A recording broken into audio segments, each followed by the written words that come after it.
knows about the grind. Yeah, bubble grind. Now we have a guy that could probably get in there if you... It's game day. The Edmonton Oilers hit the road once again.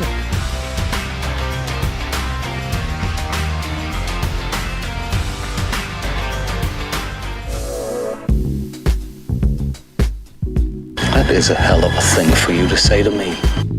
How dude. I'm your huckleberry. Skin that smoke wagon and see what happens.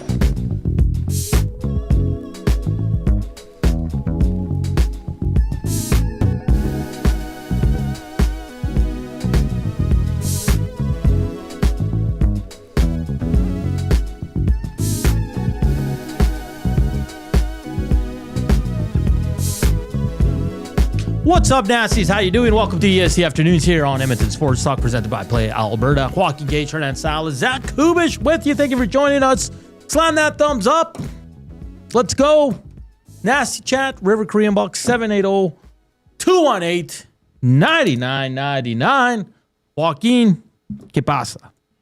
Not much, man. How you doing? I'm great. It's Friday. Yeah? A little colder today. Yeah, it is. Just a tad. Yeah, but it's fine. It's fine. I'm not going to complain about the weather because it's been spectacular. I think on Wednesday we hit the highest temperatures since 1942. Really? Yeah. Can you believe that? Ever since 1942? Yeah. It's been that cold. Since the game came out? Yes. Oh, yeah, the Battlefield one. You know it. It's a great game.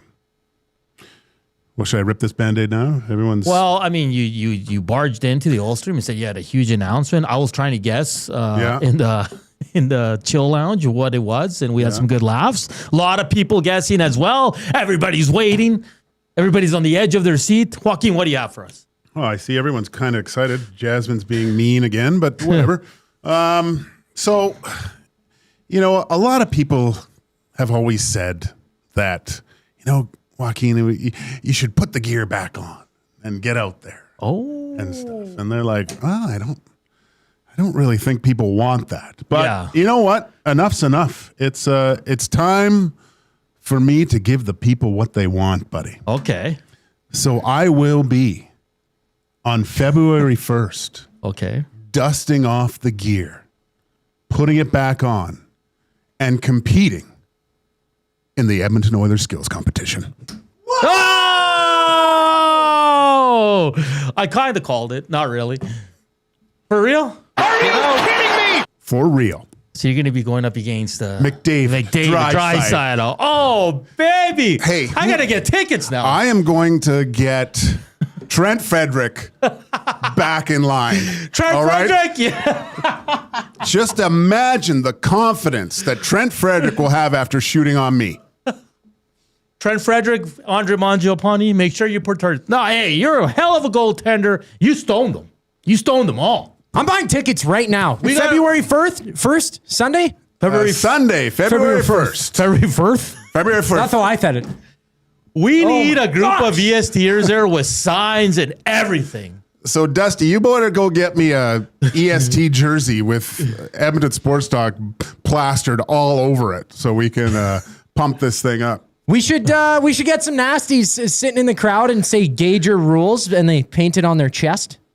Take their shirts off. No, that's probably the worst idea I've ever done. Like I got the message to ask, and I was humming and hawing about it for a long time. But whatever, it's why not have a 52-year-old go up against these guys? Will you be bringing Boone? Ooh, the dog race. Yeah. Ooh, I gotta ask. Boone's awesome. Boone will win that thing. Yeah. Man, that's going to be great. Imagine Draisaitl skates by you and he goes, hey, you work with that Gazzola guy? He's going to take out all his frustrations on Tommy with, I better get a little bit extra padding in the mind. So. Oh, boy. All right. This is good. This content's going to be awesome. We got to do like a little list here of who you stop. Okay? Yeah. I think you can stop them all, Joaquin. No, maybe not. No bombs allowed, though. No slappers. Oh, let it buck. It's fine. Okay, how about you? How's the training going for this? Because you can't just jump in there and start playing goalie. I guess I got to start stretching tonight. You want to come run with me? No. No? No. Trev can teach you how to do the splits. I can already do the splits. Okay. Hernan, I can come run with you if you want me to. No, that's good. What's it called? Okay, so you have your gear. Okay, you have the skates. Oh, how about the lid? I guess I might have to take the one from here, I guess, right? Really? Throw that bad boy on again. Do you know who else is? Can you say who else is, like, as alum or participating? Oh, I don't know. Okay, it's just you. Just me so far. So do you know what events you're in, or you're in all of them? Fastest skater, I don't know what. Hardest shot, The breakaway challenge? probably the breakaway challenge, yes. Okay, all you got to do is go straight poke check or double Well, that'd be a good one. Poke check Connor McDavid so he goes flying into the boards and it. injured for the rest of the They season. can survive. Oh, or double man. pad stack. I'll throw a kick save in. Oh, And man. maybe a pad stack. We'll see. I never go to these events, but I have to go now. Like, there's no way I cannot go to this, man. It's awful. With my Gager shirt on. I mean, this is an EST event. Like, the Nasties have to represent. Probably. And just start chanting, Gager, Gager, Gager. You're going to be part of the boys. I guess. Yeah. They're all going to be like hugging you and high-fiving you, joking around with you. Well, they love Hopefully none of them listen to the show because Oh, yeah. Dusty, forget about that jersey thing. oh man, that's awesome, man. Congratulations. That's pretty cool, man. Pretty cool. To go up against any like you did, and you played with Dougie Wade and Bill Guerin. Who's the star that scored on you? You told me, was it Fedorov? No, A lot of people scored on me, buddy. no, but you said someone had like the hardest shot. Shanahan? No. Oh, Shanahan, Yeah. yeah. Brendan Shanahan did, yeah. But you're gonna go 1-on-1 with Connor McDavid. I guess so. Leon yeah. Draisaitl. When's the last time you strapped the pads on? A while ago. It's been a while. Yeah. Isn't that the Creed song? It's been a while. Yeah. Yeah. Wow. Holy smokes. Reed Wilkins says, I want to see Stauffer take a penalty shot. That's when you go with the poke check, right? Oh, yeah. Yeah. I think so. Yeah. That is amazing. You a little nervous? Not yet. Probably when I get there, I'll be like, what did I just do? All these 18. That How many- doesn't. That's the thing. Like, well, actually, when they had Black History Month and George and Sean Brown and I went out there, I did not want to go out there. Like, it was very nerve wracking just to sit there. But if I could care less in front of a bunch of kids, that's fine. Lots of messages coming in. Haji says, so maybe poke check Frederick for cap relief. Yeah, as many guys on the LTIR as possible. Oh. Let's see here. Dusty should get a box. Dusty, if you're listening. This one, I think it's from Norman the Com. Let's see if it is. It says, do you want to use Garen's new Gage jersey? No, I don't think that's goalie cut, so don't worry about it. Okay, I'm sure they'll have something. This one says, get on an EST section immediately. Take my money. Someone's saying it's sold out. Huh? I don't know. Well, I can ask. If we can't get tickets, I can ask. For Dusty says, Creed didn't sing that, Coop. Get your shit together. Brundon might be in on Monday. First his Nicolas Cage hate yesterday, and then he gets a Creed reference wrong. It was crazy. Stained. Staind or whatever. Yeah. I don't know. They all sound the same. All right. Well, the big news of the day, Joaquin Gage will be partaking as one of the goaltenders at the Edmonton Oilers skills competition on February 1st. Get your tickets now. We'll see what Dusty can pull for us. Yeah, I like how I'm just throwing that out there. yeah. Oh, man. It's going to be great. That's awesome. The family, no? I mean, I guess if they want to. Actually, I got to check I don't know if my wife and daughter might be out of town. Oh, okay. Yeah. Boys trip, I guess. Interesting. But that would be on a Sunday, I would assume, February 1st. Yeah. Yeah. Probably early for the kiddos.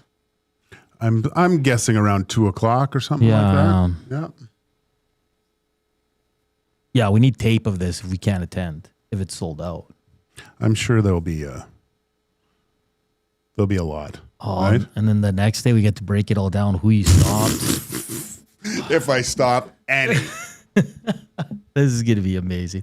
Absolutely amazing. Speaking of sensational goalies, we saw some sensational goaltending last night. We did. And the Oilers 1-0 loss to the New York Islanders. You don't like the term goalied. I said they got goalied. And explain why you don't like the term goalie. Well, did the team get dry-sidled? Did the team get McDavid? You went up against one of the best players in the league right now, and they had a good game. I just don't like the term goalied. Like it for some reason to me it diminishes it seems like something lucky that happens. Oh, you got goalied. That was NHL goaltending last night. Good, really good NHL goaltending. And I mean, they hit 2 posts really hard. But the thing that happens, and we were talking about this, the thing that happens when when someone is having a night like Sorokin did last night, most players I'm sorry to say, the IQ becomes a lot lower all of a sudden. They're not as smart at what they do. And they think they have to do something extra special to get the puck past them for some reason. When at the end of most practices, like everyone's messing around and does a little game. It's called like the rebound game, where you shoot a puck and everyone goes for the rebound, right? And again, that's just the simplistic form of hockey. That's all you have to do. You don't have to go cross ice and hit this one-timer to go shelf to get it by someone feeling it. Throw it at his feet, get a screen, get a second chance opportunity, scramble, because that's what you do in that game. Like it's a no-brainer on what to do. And last night it seemed like at times the Oilers were trying to do a little bit too much because of the way Sorokin was playing instead of just, hard nose, grind it down. And they had some good chances around the feet, but I think you can avoid getting goalied by making it way more difficult. Taking away the eyes and making sure you get second chance opportunities. No one and dones. Yeah, just when I say goalie, I kind of mean it in the sense where, I thought Sorokin was fantastic. Oh, he was. Yeah, I thought he made some incredible saves. You are right, though. Like sometimes you get a little, it's not intimidation, but you overthink it because he's so good. Well, you see guys coming down straight mano a mano, have a good chance to shoot, and they're not going to shoot because they think, I can't score on this guy. Yeah. So they try to get cute and try something else. I get that. So listen, Ingram was great as well. I thought he made some really good saves. We're going to look at the Islander goal. It was a fantastic play. There's nothing else. It's just the fans yesterday on the post-game show saying, oh, the Oilers again, crap the bed. I don't think they crap the bed. They 9 times out of 10 they win that game, Joaquin. Yeah. If there's another goalie in there. And sometimes you got to give credit. Yeah, Dusty was saying it on the oil stream. Sorokin's one of the top 5 goaltenders in the NHL. He's the main reason why they're in second in the place in the Metro. Okay, because you saw that team too. From the second period on, in the third period, they didn't have a shot until that power play. Like, it's not like they were peppering them. I think they had 4 shots in total up to that point from the second period on. So, but the Oilers were, hey, listen, these games happen. They're going to happen. It sucks, sure, yeah. But, Leon Draisaitl, you give him that one-timer again, 9 times out of 10, that's in the back of the net. Like, he missed it. Yeah, like going back the other way with it. Like Tommy said I didn't see him get a piece of it. I'd have to look at it again, but that was more Leon missing that shot than Sorokin making the save. Like if he has the whole other side to put it in. And right? He went across. He went across. And he's done that a few times this year. But yeah, he was, to get shutouts, you have to be lucky sometimes. Of course. You're either you play really good and there's some lucky moments, or the other team sucks. That's how you get shutouts most of the time. Well, yeah, you had the one, the double posts by Bouchard. You had the one that slid with the Hyman one that just went right under his pad, went across. I got to say on the Bouchard goal, listen, they're going to, in this day and age, they're going to review everything. They're going to get the call most of the time right.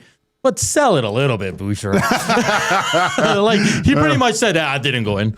Well, most guys can tell. Yeah. But it's funny because you saw the rotation of the puck, and it almost went all the way in and out again, Yeah. which was weird. It was crazy, man. Yeah, and you know what? For a 1-0 game, it was a pretty exciting game. I mean, you can't in the third period when it's 0-0, you're on the edge of your seat because you feel like you're in overtime at that point, right? Yeah. And hey, that power play goal that Leclerc, it was perfectly executed. Like you couldn't do it any better than that. The bump down, quick no looker back to the what do they call him? The Duke? That's The great. Duke. And the Duke goes posting in far side, like an unstoppable shot, essentially, right? So, yeah, it was a beautiful goal. A couple of other things. I like that Knob ran all his lines throughout the night.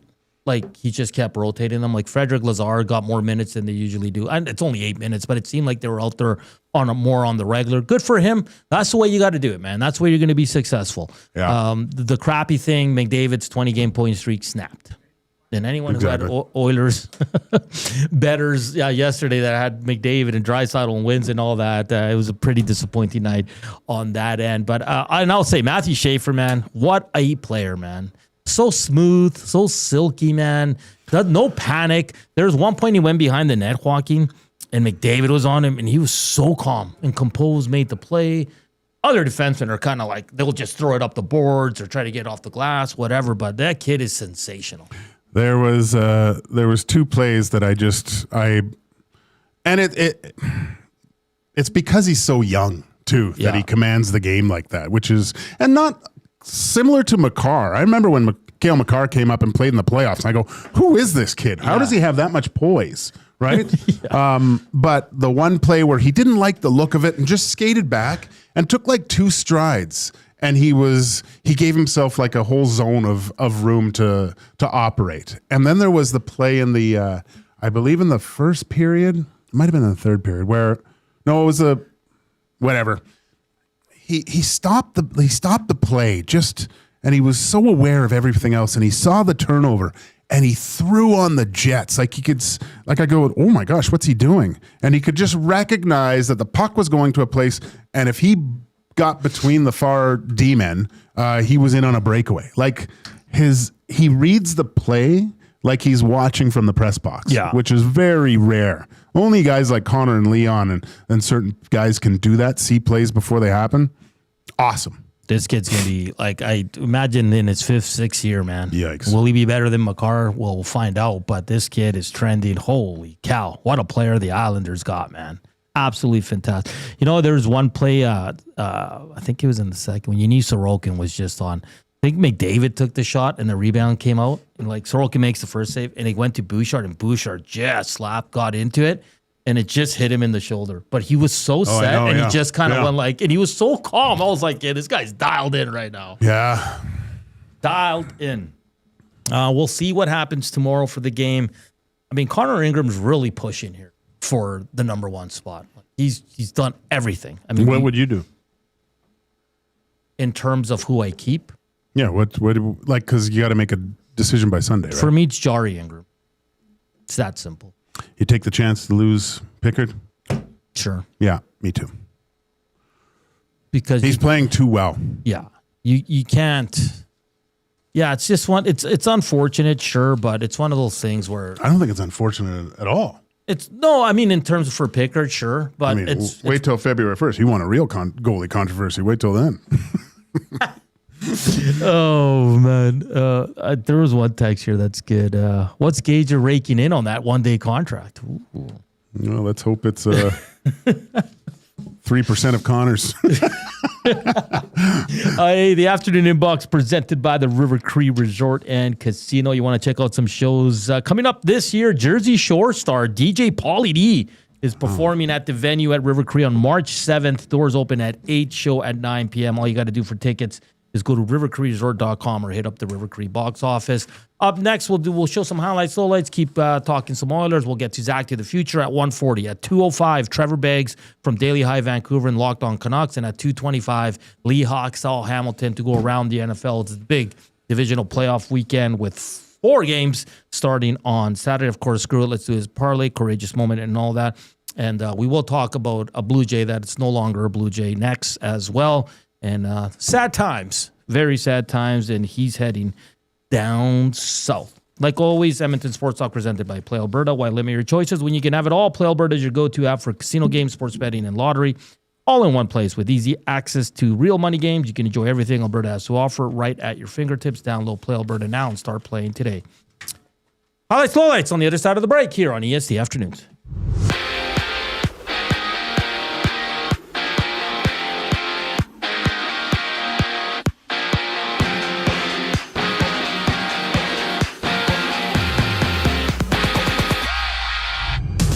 Longtime Blue Jay Bichette is headed to New York after agreeing to a 3-year deal with the Mets worth $126 million total. The 27-year-old spent all 7 years of his career in Toronto with his contract including opt-outs after year 1 and 2. 5 games in the NHL today. San Jose and Detroit matchup. Florida and Carolina showdown. Both of those games get going at 5 o'clock. And after that, the Lightning and Blues hit the ice. From Medicine Hat, the Oil Kings and Tigers face off at 7, with the Tigers snapping Edmonton's 8-game winning streak Wednesday with a 3-2 shootout win in Edmonton, and there's a half a dozen games in the NBA tonight. The injury-riddled Raptors are in LA to play the Clippers at 5:30, and a few big guns out for Toronto, including RJ Barrett and Jakob Poeltl, while Emmanuel Quickley is questionable with back spasms. Around the association, Minnesota plays Houston. The Bulls tip off with the Nets, while Cleveland hits up Philly. Highlights, lowlights of yesterday's Oilers game brings us back on the other side of the break. I'm Zachary Kubish, and you're up to date. The Nielsen Show with Lieutenant Eric. Chris Johnson is back from his trip overseas. Let's look at the facts. I mean, first of all, Tristan Jarry, I think you're going to want to be careful with his workload, especially coming back. Like a lot of goalies, he's had injuries, and you don't want to get in a situation where you're overusing him. You seem to have something nice going with Ingram. Yeah, I know Pickard is probably like a stock that's down a little bit right now in the market, but he's played a lot of big games for the Oilers in the last few years too. The Nielsen Show with Lieutenant Eric. Weekday mornings 6 to 9. Only on Edmonton Sports Talk. Your clear choice for Edmonton sports. Since 1952, William Huff has been the heartbeat of Edmonton's advertising world. From humble beginnings to a citywide powerhouse, we've been the go-to for signage from print to design and installation. Partnering with Edmonton's top sports franchises and major events, we've helped shape the city's global reputation. Our secret? Unmatched customer service, decades of experience, and a passion for excellence we call the William Huff Advantage. Visit us online at williamhuff.com. Sentinel Storage presents Team Canada Ice Dancers, Piper Gillis and Paul Poirier on Support from Home. We're celebrating all the people at home, the people that have supported us. We know our community is going to be cheering for us, and we know the country is going to be cheering for us. Thank you, Canada. Sentinel Storage, official storage partner of Team Canada. Looking for flooring? Paramount Flooring has it all. Sales, service, and expert installation. With options for every style and budget, open 7 days a week. We've got you covered. Quick delivery and in-stock deals. Plus, EST listeners get 10% off. Visit ParamountFlooring.ca today. Where holiday cheer meets great beer. This season, celebrate at the Canadian Brewhouse. From plated dinners and festive buffets to casual pub-style parties, we've got the perfect space for your crew. Book your holiday party today at thecanadianbrewhouse.com.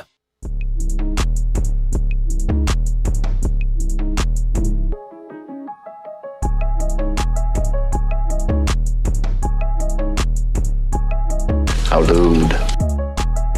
Skin that smoke wagon and see what happens.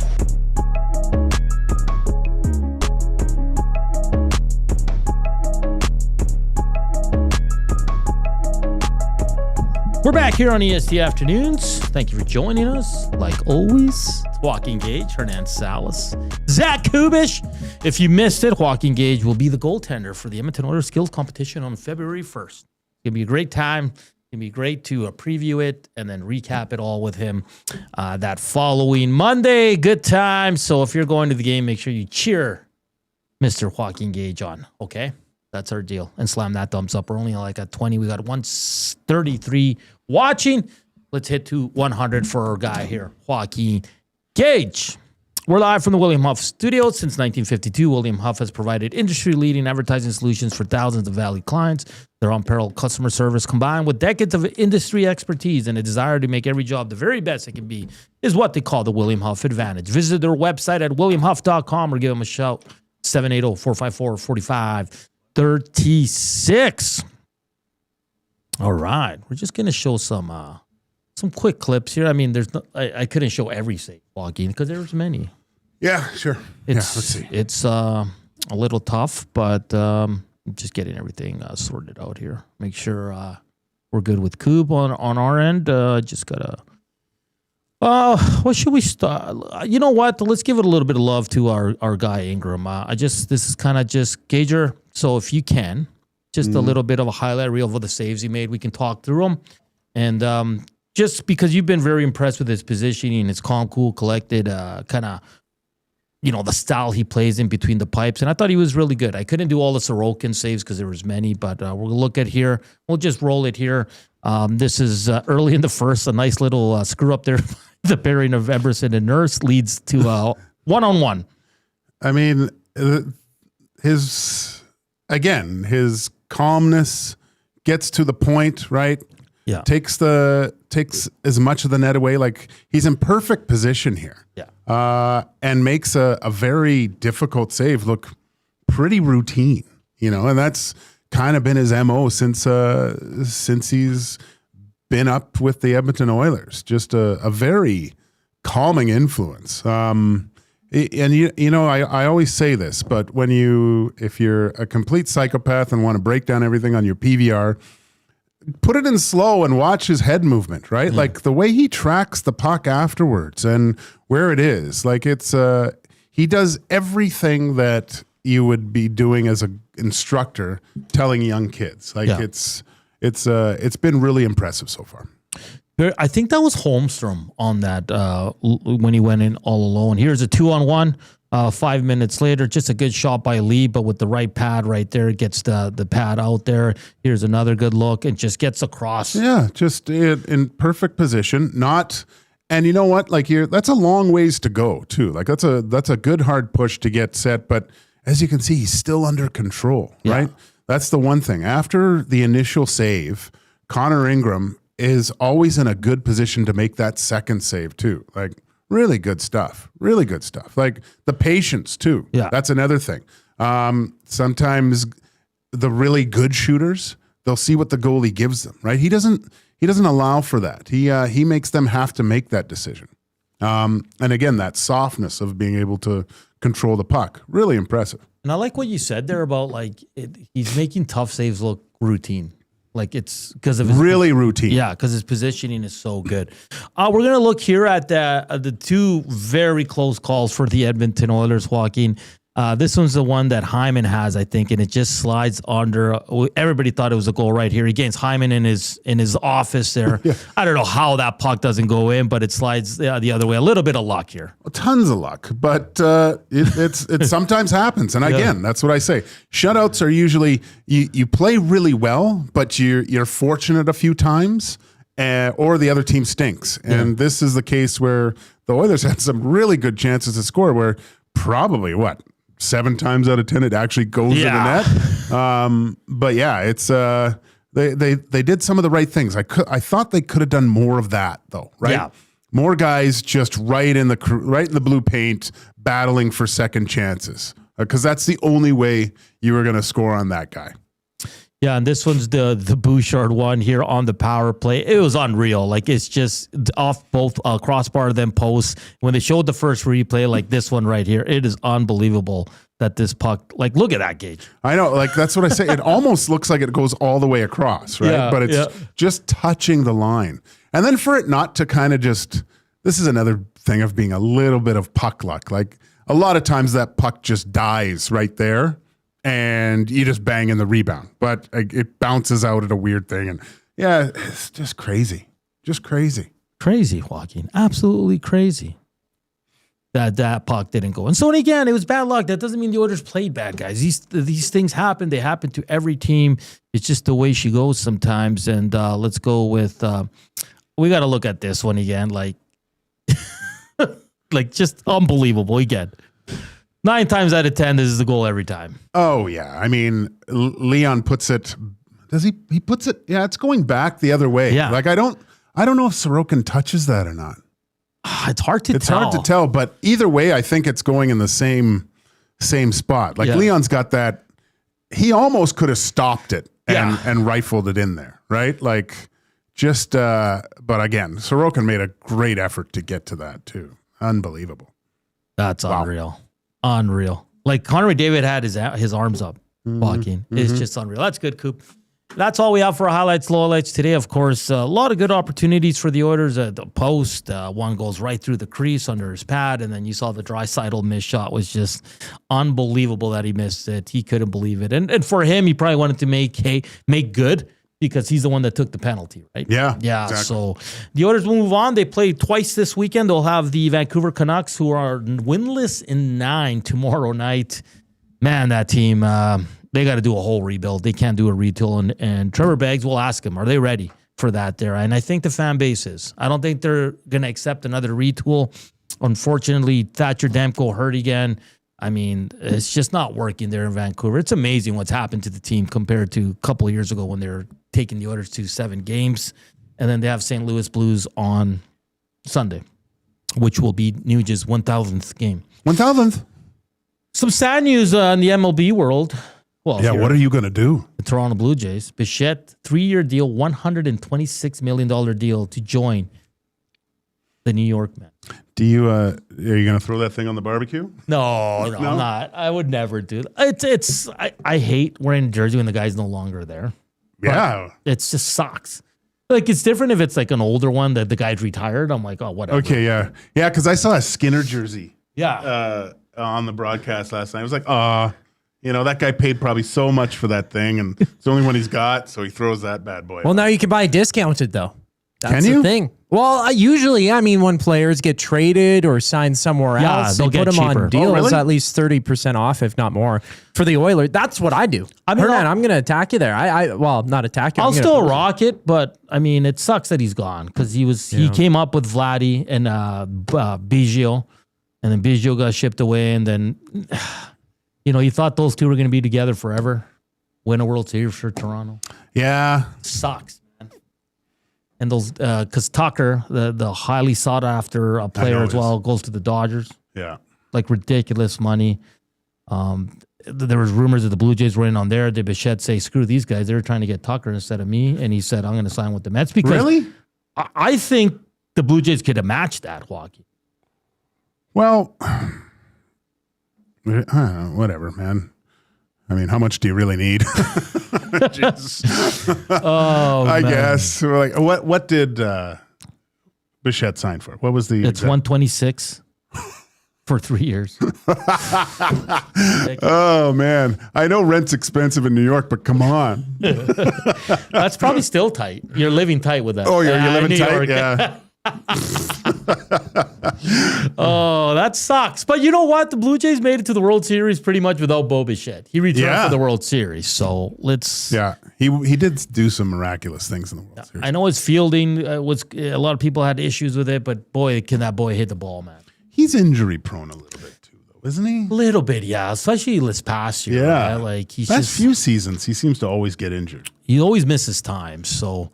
Wonder how the diehard Blue Jay fans are feeling with this one. It's going to be tough to see him in New York Mets colors. Interesting that he goes there. Is that team close? I mean, they were supposed to be last year, and they were a disaster. It doesn't suck that Bo is gone, Smitty the Wonder says. I mean, I like Bo a lot. One, because I think he's a hell of a player, and because he came up with Vladdy, and I thought, they'd be there for the rest of their careers. I know that doesn't happen a lot, but yeah, it's tough to see one of the young guys that the Blue Jays drafted and brought in and kind of molded into the player he is now. So, hey, we're not too far away from pitchers and catchers, Joaquin. Yeah, I know. This is great. This is awesome. Abutski's pissed at Coop. Man, Coop, you're pissing off a lot of people this week. How is Gager's bombshell not in the update? I didn't have enough time. I'm sorry. I should mix it in this upcoming one, though. That's the biggest news of the weekend. Yeah, that's top of the sportscast right there. You know it, dope. That's pretty funny. It is. And then if you missed it, Linus Ullmark skates with the Senators for the first time since he took a leave from the team. So we'll see what happens there. That team needs to get going as well. It's 1:36 here on a Friday afternoon. good vibes. A lot of the deliveries are coming out, eh? And did you see the Red Bull car? Yeah. It looks good. You can't tell me that doesn't look good. But it looks similar. But it's dark blue and light blue, and they've gone to the gloss. I think it looks pretty sharp. Probably one of their better ones, because last year's it was like the same. The V-carb is exactly the same. Did you see Cadillac's testing car? Yeah. That looks cool. It looks really cool. Yeah. So we're going to get a lot of these liveries dropped here leading up to testing and all that. But I love looking at these. And I like how F1's doing like all the new specs and things that had to change for this year. So you kind of have an idea of what really is going on under the car, on the back end of the car, on the front end of the car. So it's going to be super duper fun to track F1 and the new cars and a new team. And it's going to be fun. Racing starts pretty damn soon here. So what did you make of Chris Jury sending out a message to the fans saying they're going to retool? Yikes. Yeah. From a guy that's not like, I don't know. I don't know how. It'd be interesting to get a guy from New York on that to just talk about the relationship between the general manager and the fans.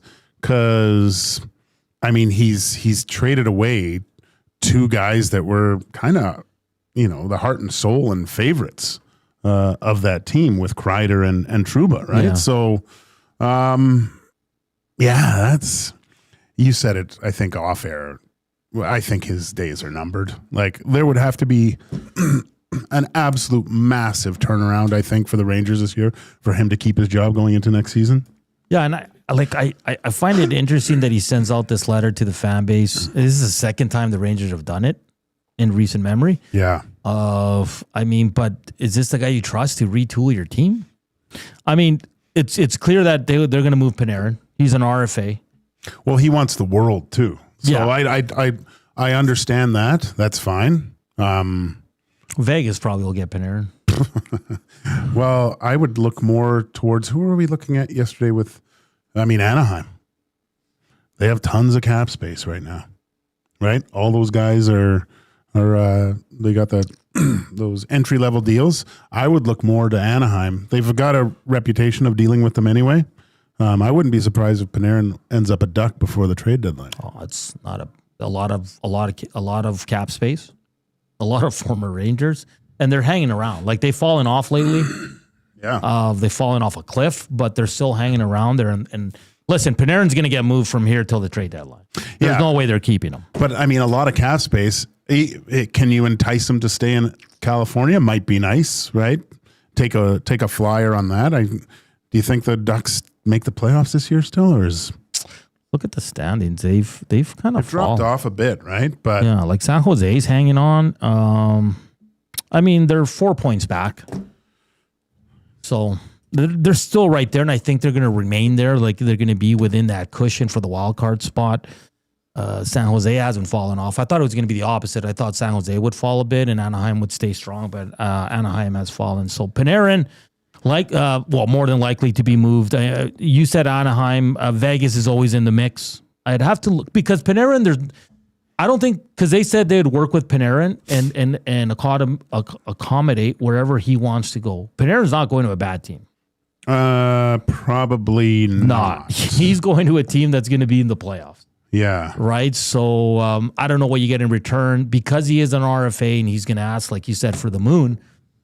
The return's not going to be that much, I don't think, either. I don't think Vegas, it would have to be considerable, man. I don't think, because their cap space, but their projected playoff cap space is 14. So I don't know what that looks like by the end of it.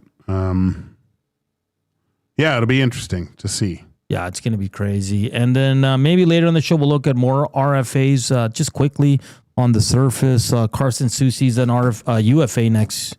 UFAs, that's what I meant. He's a guy that might get traded, and a lot of teams will take him because he's a good bottom-end defenseman for your team. But outside of that, not much. Connor Sheary, no one's gonna bend over backwards for that one. So interesting times in New York. And look at San Jose, too, as a possible landing spot for Panarin, right? Like, that would be unreal.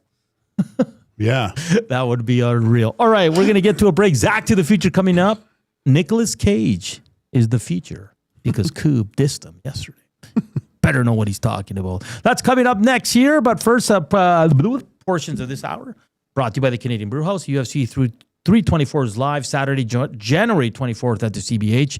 TVs everywhere, ice cold drinks and nonstop action. The Canadian Brewhouse, our house is your house. Zach to the future, coming up here on EST Afternoons.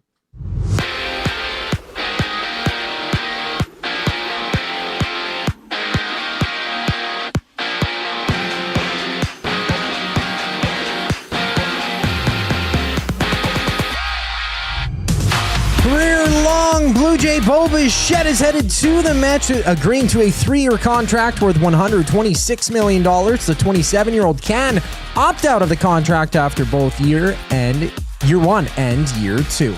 On the ice, the Ducks and Kings battle. The Sharks and Red Wings go at it. Nashville takes on the league-leading Avalanche, while Tampa looks to extend its 11-game win streak with a test against the Blues. Closer to home, the Oil Kings hit up Medicine Hat to rematch the Tigers following a 3-2 shootout loss to the Cats on Wednesday. That loss snapped an 8-game heater for Edmonton. At Rogers Place tonight, the Georgia Swarm and Calgary Roughnecks butt heads in an NLL Unboxed Series matchup. Action gets going at 8 o'clock. Elsewhere, the Raptors limp to LA to tip off with the Clippers. A handful of key players out for Toronto, with Emmanuel Quickly questionable with back spasms. He missed Wednesday's contest when they face the Pacers. This sports update is brought to you by Windsor Plywood Leduc. Locally owned and operated, serving Leduc and surrounding areas since '93. They have doors, flooring, baseboards, and of course, they have plywood. Go see the knowledgeable staff today at Windsor Plywood Leduc. Zach to the future brings us back following the commercial break. I'm Zachary Kubish, and you're up to date. EST Hangout. What? What happened? What, they didn't hire him now? No, it's something else million. from the New York Mets. They signed Bo. Yeah. Legit? Yeah. Wow. Oh, Will Salmon of The Athletic covers the New York Mets, says New York Mets and Bo Bichette are in agreement on a 3-year deal pending a physical. League sources tell The Athletic. What a terrible 24 hours to be a Jays fan. The EST Hangout, presented by Sentinel Storage. Weekday mornings 9 to 11, only on Edmonton Sports Talk, your clear choice for Edmonton sports. Hey Edmonton, did you know a local Play Alberta winner scored over $430,000 on Desert Fantasy? Think about the rec room you could build with that kind of cash. From major casino winners every hour to jackpots worth millions and hundreds of popular games to money that stays in the province, there has never been a better time to sign up for Play Alberta. Download the app today to get started with casino, sports, and lottery, all in one app. Must be 18 plus to play. When you gamble, use your game sense. At Firehouse Subs, our subs are freshly toasted, stacked high, and crafted to satisfy. Each sub is piled high with premium meats, melty cheese, and toasted to perfection. Firehouse Subs brings bold flavor to every bite, all served on a freshly toasted roll. But we're not just feeding Edmonton, we're fueling it. Dig into the brisket hat trick, piled with slow-smoked brisket and melty cheese. Or go to the Firehouse Subs fan favorite, the Hook and Ladder. Made to order with smoked turkey, honey ham, and Monterey Jack cheese on a perfectly toasted roll. With 15 Firehouse Sub locations across Edmonton and the greater area, it's easy to grab a hot and hearty sub close to home. Firehouse Subs. Hot, hearty, made to satisfy. Time for a new career in 2026? Or maybe your kid is still pondering their path. Good news! Weiss Johnson is hiring. Hi, it's Dennis, and not only are we hiring for heating and air conditioning, we're also looking for experienced plumbers and gas fitters. With the growth in residential development, there's no shortage of opportunities at Weiss Johnson. Choose your path with us. Learn from one of the industry leaders, and we will grow together. Receive great benefits and school reimbursement as well. Visit weiss-johnson.com today. Looking for quality building materials and friendly advice? Visit us at Windsor Plywood Leduc, family owned and locally run since 1993. From interior materials for doors, flooring, baseboards, and all the finishing touches to all you need for your outdoor projects like cedar lumber for decks and fences, plus all the plywood you'd need. Our full-time on-staff carpenter can help with anything odd-sized or custom, and from domestic hardwoods to exotic selections, we've got you covered. And if we don't have it, we'll track it down for you. Windsor Plywood Leduc. We're the experts you need to know.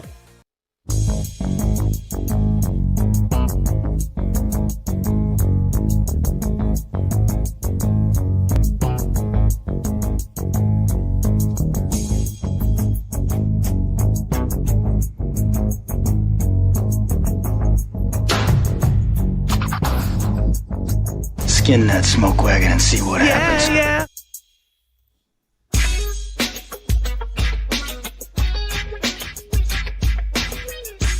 What's up, Nasties? Welcome back. It's time for Zach to the Future. Joaquin Gage, Hernan Salas, Zach Kubish with you. 3 o'clock, Reed Wilkins, Jay Milne will take you right up until 6 as we present you the weekend. What are you getting up to? Think we're having some burgers for supper, Joaquin. Really? Yeah, store-bought, though. Like, we're going to, I think we're going to pick up some Five Guys. Oh. Ooh. What's a go-to when you go to, like, a Five Guys? Then? That's a dirty burg right there, buddy. Oh. Yeah, it's sloppy. You get the shake? It's a good sloppy. Yeah. Just the burger and the fries, or the shake, pop? Like, what's the I get side everything. of choice? Well, I get the fries and the pop. I don't get a shake. Do they make shakes? Yeah. there? Oh, yeah. They make pretty good shakes. But do you get it loaded with, like, all the stuff? everything, Yeah. The only thing I don't put on is lettuce. Okay. Yeah. All right, Zach, kick it. Just as I predicted, time traveling is just too dangerous. 1.21 gigawatts. Stop cheating. Take off your Nick Cage off your computer. My computer's closed. Joaquin, kick us It is off. closed. I was cramming right before this. Like during the commercial break, I was cramming Nick Cage movies. That's how much I care about Nick Cage. Yeah. Okay. Multiple choice. Multiple choice to start off. All right? All right. Sweet. I like it. Yeah. From Reed's Weird Sports Trivia. Close. What player was banned for life from Major League Baseball due to gambling on the sport? Was it Chris Sabo, Pete Rose, Barry Bonds, or Jose Canseco? I'm going to go with a gut feeling. It's going to be. Oh, wait. What was that second one? Barry Bonds. No. Chris Sabo. The third one? Chris Pete Sabo. Rose, Jose Canseco. Jose Canseco. Yeah. Jose. I'm in between Pete Rose and Jose Cansecos. What's his name? Yeah. Sure. Yeah. I will go with D as my answer. Final. What was D? Jose Cansecos. Okay. I would say no way, Jose. Oh, hold on. Why isn't this working? No way, Jose. We were looking for Pete Rose. The fact that you didn't know that is, you probably don't watch a lot of baseball, I guess. No. When did that ban happen? Late 80s? Yeah. Yeah, okay. He's still banned. What was he He's going to play? Well, he's passed away. Oh. He's gone. Well, rest in peace, Pete Rose. But he was still banned when he passed away. He was like, he's one of the greatest ball players of all time. But he just bet on his team or on the game. Yeah. Did he bet on his game?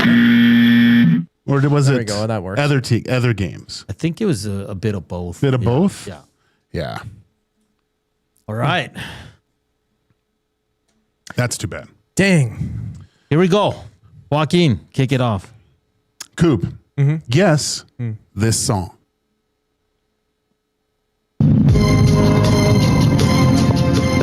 Gangsters Paradise. Is it LL Cool J? No.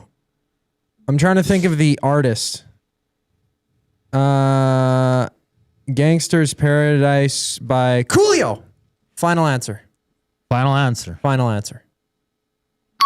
Hey! Oh my gosh. How did you know that? What's the movie soundtrack from? Oh, I don't know that far. Was it Michelle Pfeiffer?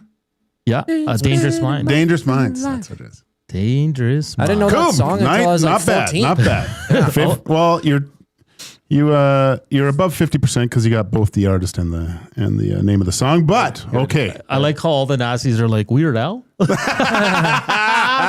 Spin Amish Paradise. Yeah. Okay, Yes. Coop, guess the 90s TV theme song. He's gonna get.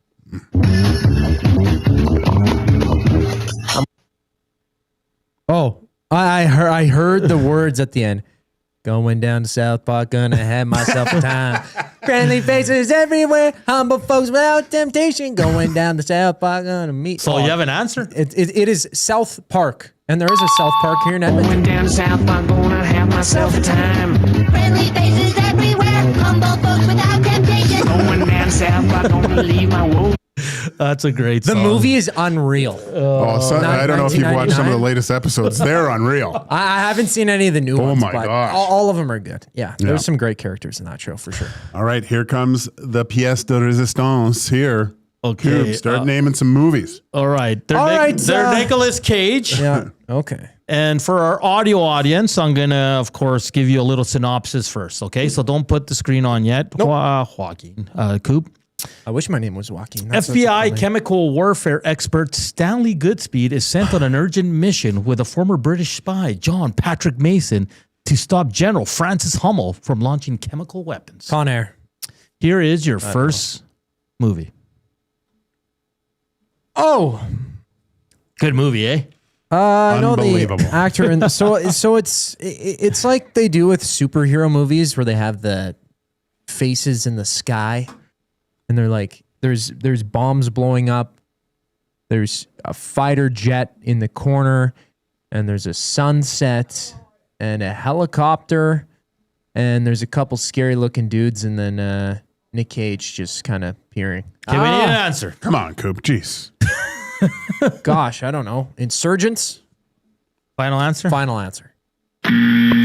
Welcome to The Rock. To The Rock. The Rock? The Rock. The Rock. Will rock my socks off? Fantastic movie. Awesome action. You have to watch it, Coop. I'm not. Okay, I got a confession, though. I'm not a big action guy. Oh, really? I haven't even watched the John Wick movies. Okay, well, forget it then. You won't like it. Here is your second movie. Historian and codebreaker Ben Gates has been searching his whole life. Oh, for the. Hold on. Yeah. Sorry. Hold on. Hold your horses. Here is your movie. Independence Day. Final answer.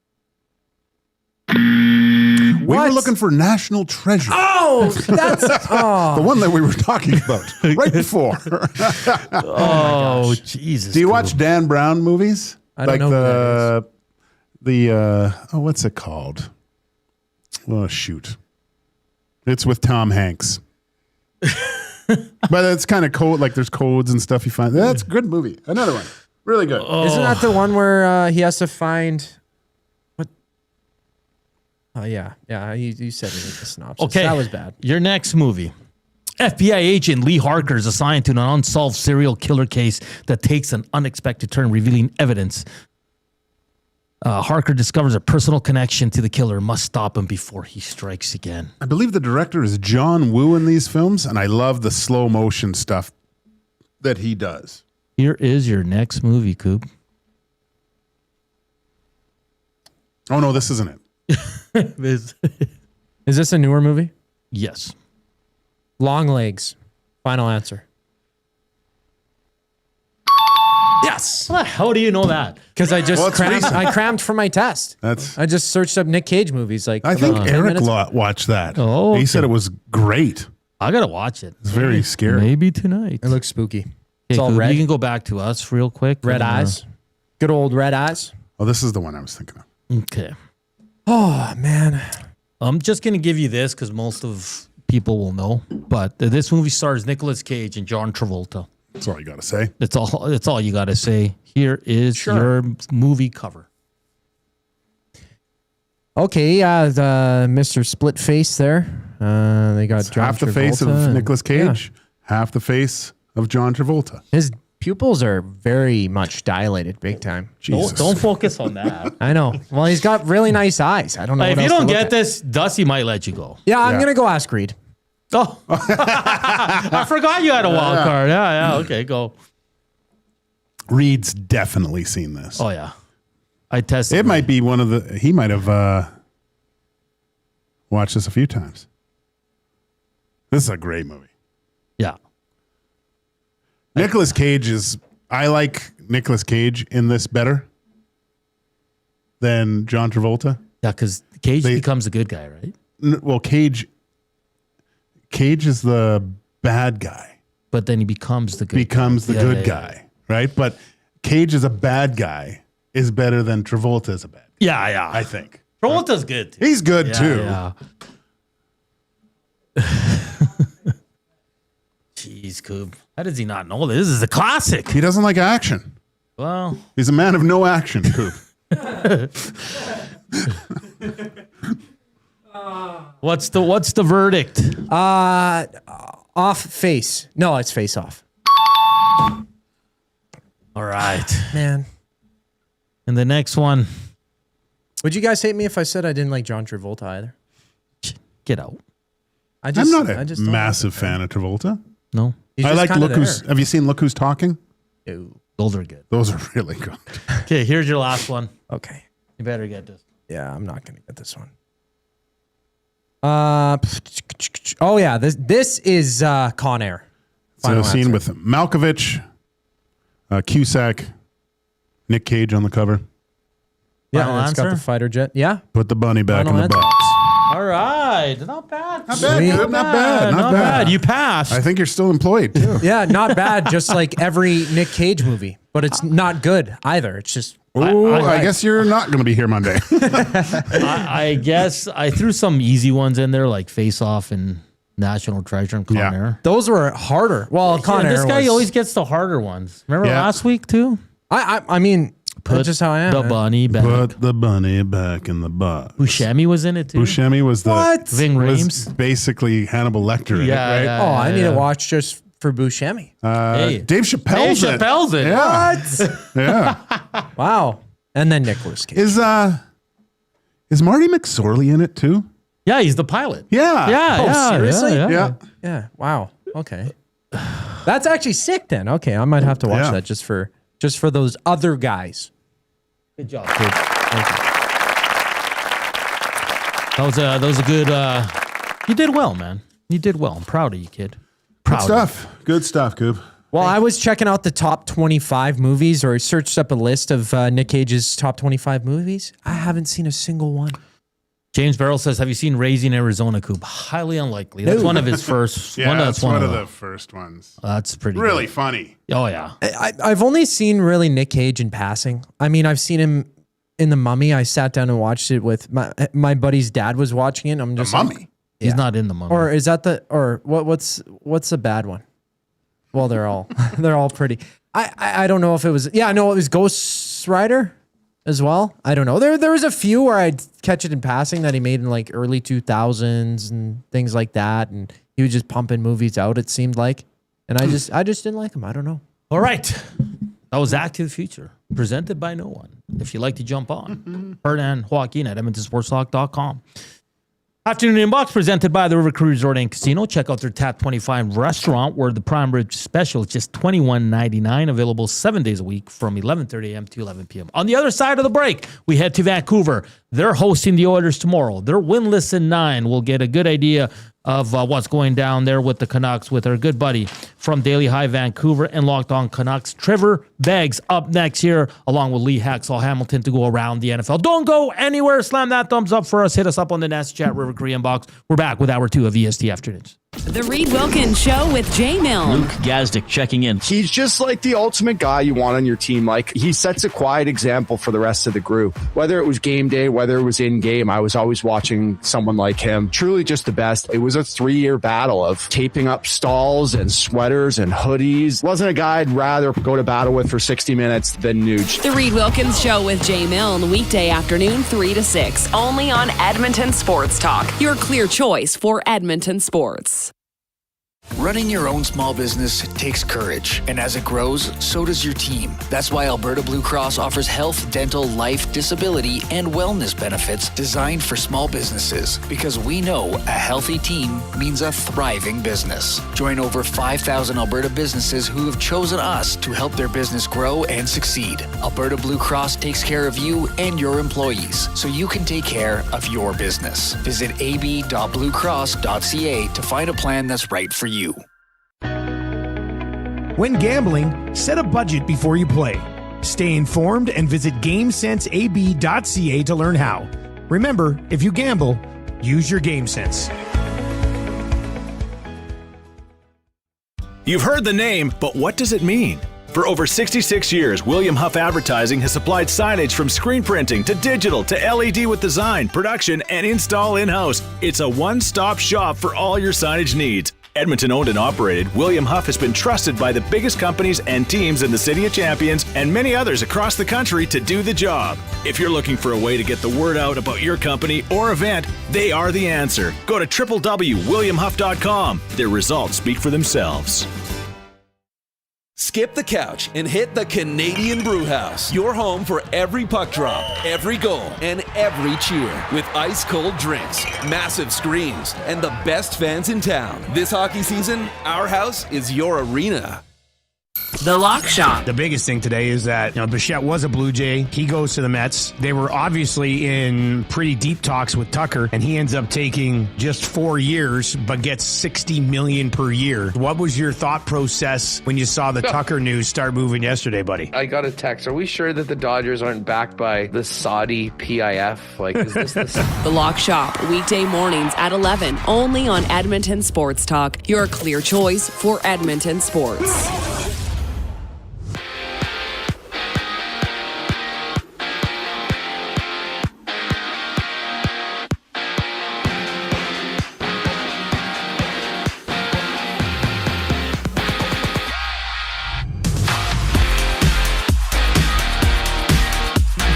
Longtime Blue Jay Bo Bichette is headed to New York after agreeing to a 3-year deal with the Mets worth $126 million. Total, the 27-year-old spent all 7 seasons of his career in Toronto with his contract, including opt-outs after year 1 and 2. 5 games in the NHL today. San Jose and Detroit matchup. Florida and Carolina showdown. Both games get going at 5 o'clock. And after that, the Lightning and Blues hit the ice with Tampa rolling with 11 straight wins. From Medicine Hat, the Oil Kings and Tigers face off at 7. Tigers snapping Edmonton's 8-game winning streak Wednesday with a 3-2 shootout win in Edmonton. And half a dozen games in the NBA. The Raptors are in LA to face the Clippers at 5:30. A few big guns out for Toronto, including RJ Barrett and Jakob Poeltl, while Emmanuel Quickley is questionable with back spasms. Around the association, Minnesota plays Houston. The Bulls tip off with the Nets, while Cleveland hits up Philly. I'm Zachary Kubish. That was your sports update. Hour 2 of EST Afternoon starts right now.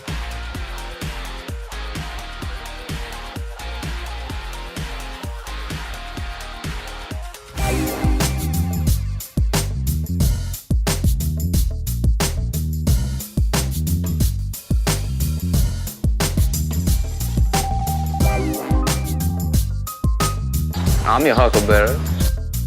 Skin that smoke wagon and see what happens. We're back here on EST Afternoons on this wonderful Friday here. The skies are blue. Temperature's nice, I guess. Could say that. Yeah. It's supposed to be like +5 tomorrow, so. Really? Yeah. I like the snow, right? I like when it snows. It's nice. It makes everything look clean. There's that silence when it's snowing. It seems like everything's so quiet, right? Yeah. But now it's just the ice. It's tough to even take the dog for a walk. Yeah, it's like I have to walk by where I know people do their sidewalks. Because now that I'm, participating in the skills competition, I can't afford to go down. You can't get hurt. Someone's got to stop Trent Frederick. Our next guest is brought to you by Oil Country Towing, Edmonton's most trusted 24/7 roadside rescue team. Fast, safe, and reliable for over 15 years. Whether it's a game day or a snowstorm, we work as hard as your favorite team to get you going. Call 780-986-6088 for all your towing needs. We welcome back to the show our good buddy from Daily Hive Vancouver and Locked On Canucks podcast, Trevor Beggs, joins us now. Trevor, how you doing? Fantastic, boys. Happy to hear that you got some sunshine, some warm weather. I was in Edmonton just after Christmas, and that wasn't around when I was there. I was there for the -30 and the cold, man. So I'm glad it's warming up and thawing out for you boys over there. Oh, we didn't get the invite to go for a beer. Well, Trevor, next time. Man. I was staying in the house with 5 kids. I'll remember that next time. I could have used an escape. Okay. My co-host here, Joaquin's he's from British Columbia, so he knows the winters are a little tough with the darkness and the wet. That's people don't realize how much rain Vancouver actually gets. It gets a little damp. Is it hard, Trev? Because Quacks and a lot of people from Vancouver say it's just so cloudy all the time. You don't get a lot of sun. Is that hard? Yeah, it can be hard, especially when your hockey team is, losing each and every game every night. It's raining, you're looking for an escape on the TV, and the next thing you know, you got your team laying goose egg after goose egg while David Camp is your number one center. So, yeah, man, it can be a lot, and it's certainly a lot right now. Although the sun's shining today, so I'm feeling better. I'm feeling better. Hey, Trevor, let's start there. I mean, winless in 9. I tuned into a few post-game shows last night out there in Vancouver, and it's just kind of, it's the same. It's on repeat. Not a lot going right for this team. Is this team ready? And I know management has spoke. Are they ready for that rebuild? Are the fans ready for that rebuild? Because at least in my opinion, they can't retool again. No, absolutely not. And I think we're past that stage. I know the New York Rangers today, they're still in the we're going to retool stage, but the Vancouver Canucks seem like they're far past that stage. I mean, look, we'll see if their actions back up their words, right? I mean, this is an organization that for years, I mean, they should have rebuilt 12 years ago when Jim Benning first got hired, and here we are, and they made the playoffs 3 times in 12 years. And now it seems like they're finally going to do it. And, one of the reasons I don't fully trust them though, guys, is, they trade Quinn Hughes and they say the word rebuild, and then they win 4 straight and they said, oh no, this is actually more of a hybrid retool. And then they lose 9 straight and they're like, oh, okay, now it's a rebuild. Now it's a rebuild. Well, they're going to listen on everybody. Look, actions speak louder than words. You guys know this. I'm not convinced that they're, going to go full scorched earth. I mean, they pretty much said they're not going to go full scorched earth. You have to have veterans on this roster, but we've seen with rebuilds around the NHL, you can find a 1-year vet in free agency like the San Jose Sharks did with Dmitry Orlov. I mean, the Canucks have to leave no stone unturned. And, now that the conversation goes towards their biggest trade assets, I mean, Kiefer Sherwood's the obvious one, but, what about a Philip Hronek? What about an Elias Pettersson? You really got to think about these guys if you're truly going to tear this thing to the studs and try to build for the future. One of the great things, Trevor, that Puckpedia does is put anchors beside guys' names that have no movement clause, because it is indicative that they are an anchor. When you look at the Vancouver Canucks, there are a few anchors with players that probably could be wanted by other teams. You look at Garland, his no move kicks in next year. Thatcher Demko is no move kicks in next year. So are these in discussions with these players if they are willing to move that no movement to go somewhere else? Are these conversations being had right now? You would hope so. I mean, look, the Canucks have shown a willingness to deal guys with the no move, right? Let me look at JT Miller from a year ago. It was a guy they didn't want to trade, and apparently JT wanted out. They knew they had to do something with that situation with him and Pettersson, and they ended up dealing him. So I don't think the no move clause is the be all or end all. Guys like Elias Pettersson and Philip Hronek in particular. Philip Hronek, he's in one of the loudest markets in the NHL, and doesn't really enjoy talking to the media. I think Pettersson would probably enjoy being in a quieter market himself. But there are a lot of anchor contracts here. I mean, the Canucks have 8 no move clauses on the team right now, and that doesn't include Connor Garland and Thatcher Demko, who have no move clauses kicking in. So, they're going to be in a tough spot here, but it's what they got to do is approach these guys, really see what they can get. Like for Philip Hronek, he would be the Canucks' most valuable trade asset remaining. I mean, could you get something like a Noah Dobbs in return? I know he's a little bit older, a little better defensively. He's got a pretty good contract. I mean, he's a very valuable trade chip. So, the Canucks got to look at all these things because, as much as you hear the organization say like, oh, this is only going to be a 2 to 3 year rebuild, we know that's largely BS, right? Most rebuilds around the NHL take longer than 2 to 3 years. And I know everyone's looking at the Montreal Canadiens right now.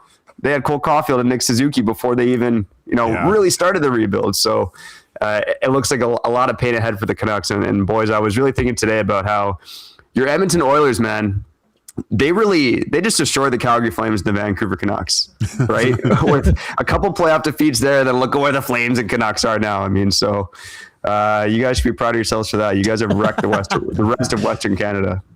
Trevor Beggs from Daily Hive, Vancouver, Locked On Canucks. And it's just crazy, Trevor, because we talked, I think we had Rob Williams on about a month ago. And this team almost took the Oilers out 2 years ago in the playoffs. And if they probably have Demko, they probably do. It's just crazy, how far they've fallen. And I just want to get back to Demko. He got the 3-year deal over $8 million. Was this just one of the worst deals that they made? Because when he's on, Thatcher Demko, I know Joaquin, the former goalie, says he's one of the best in the league, but he just can't stay healthy. And they knew the risk going into it. Is there a lot of regret going on right now with that management team with Thatcher Demko deal? I think there's a regret going on with a lot of deals right now, but the Thatcher Demko one certainly stands out. If Thatcher Demko could stay healthy, I mean, that deal doesn't look so bad, right? 3 years, a fair cap hit, but like you guys said, the guy just has not been able to stay healthy throughout his NHL career. I still think probably the worst deal right now was the Brock Besser one they made on July 1st. I mean, he had the one bounce back in 23-24, but you look at, 3 of his past 4 seasons, they haven't been very good.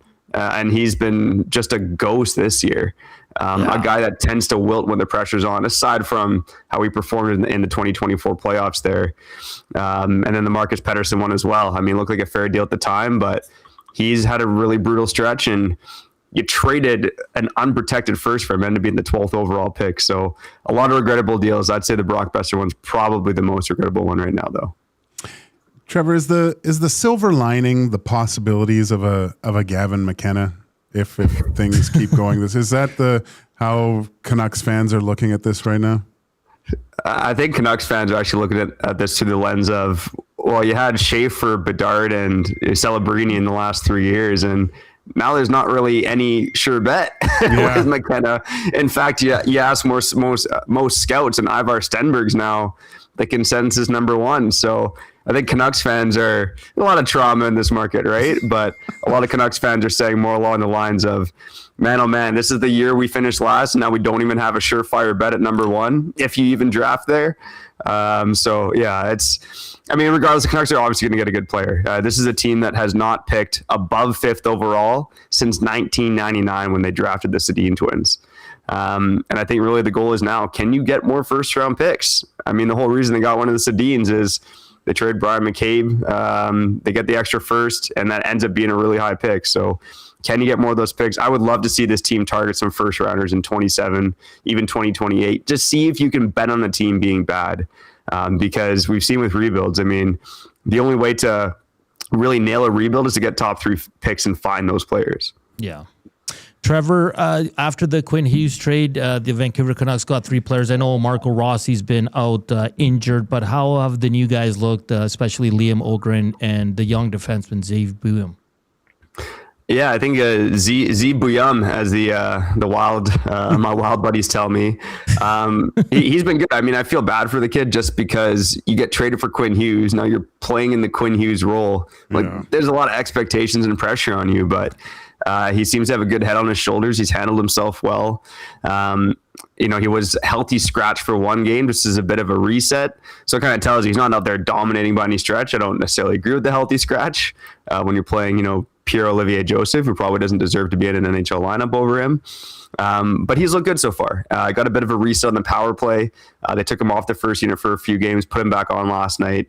You can see that the puck movement's there. He's a really heads-up player. He can skate through the neutral zone, and not a barn burner, but he handles the puck really, really well. Still a very young guy in this league, but he looks like he has the makings of a top-pair defenseman. Maybe not like a Quinn Hughes, Zach Werenski, Cale Makar level defenseman, but he looks like a top-pair defenseman in the NHL. And Liam Ogren's really surprised me, actually. Just watching him before he came to Vancouver, the one player, ironically, he really reminded me of was Vasily Podkolzin. And he comes to Vancouver and he's wearing Vasily Podkolzin's old number 92. So now I'm real confused. But I'd say for a guy that, obviously everyone points to the no points in 18 games in Minnesota, I think he came in with some relatively low expectations, if you want to call that. I know he's a former first round pick, but he's been solid for this team. He's looks like one of the strongest, one of the fastest guys out there, which is maybe not good news for the rest of the Canucks team. It's maybe a bit of a damning statement, but he's looked really good, and he even got some rope last night with Pettersson and Besser on the Canucks top line. So I'd say good early returns for those guys. Marco Rossi, like you said, he's been injured. Even in the games he was available, he wasn't really a factor in those games. So, I mean, boys, I've been saying this for a while, even on Locked On Canucks. I still would have rather the Canucks targeted multiple first-round picks instead of a guy like Marco Rossi. It's just build for the future. Don't worry about filling holes right now. But, I mean, hey, they were, like I said, they were in a hybrid retool until the winning streak ended. So it kind of tells you what you need to know. Trevor, Oilers fans know that we're not too far removed from a decade of darkness, and we just saw like a revolving door with head coaches, and the Vancouver Canucks seem to be doing that same thing.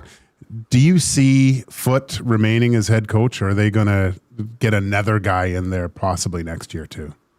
Yeah, I certainly think it's a chance they get another guy in. I mean, with Adam Foote, I think the one thing you thought he'd be good at is maintaining the defensive structure. And this team has been one of the worst defensive teams in the NHL. Even when Quinn Hughes was in this lineup, I know right now they're pointing to, we have 3 young defensemen in the lineup, which sure, that's fine. But I mean, earlier on in the season, you had Quinn Hughes, Marcus Pettersson, Philip Pronik, Tyler Myers. You had the same 4 guys as last season, and you still couldn't defend to save your life. And what's the differentiator? It's Adam Foote instead of Rick Tocchet. I mean, this guy was kind of touted as a defensive savant when he was in charge of the defense under Rick Tocchet. You figured that wouldn't change, and it just seems to have fallen apart. And I know they made some tweaks during training camp to be a bit more aggressive. It kind of bit them in the ass. It looks like they try to switch that back, and it's still not working. It's just been a mess with Adam Foote in charge. I do kind of feel bad for the guy. He's been thrown in a pretty terrible situation, but I don't know if he's made the most of his opportunities. So I guess to answer your question, I could see them making a coaching change. I do wonder just because in a way he's got to help him with the tag. I mean, like I said off the top, David Kamp's the number 1 center over the past couple of games. He's playing more since January 1st. No Canucks center has played more than David Kamp at even strength, which makes no sense.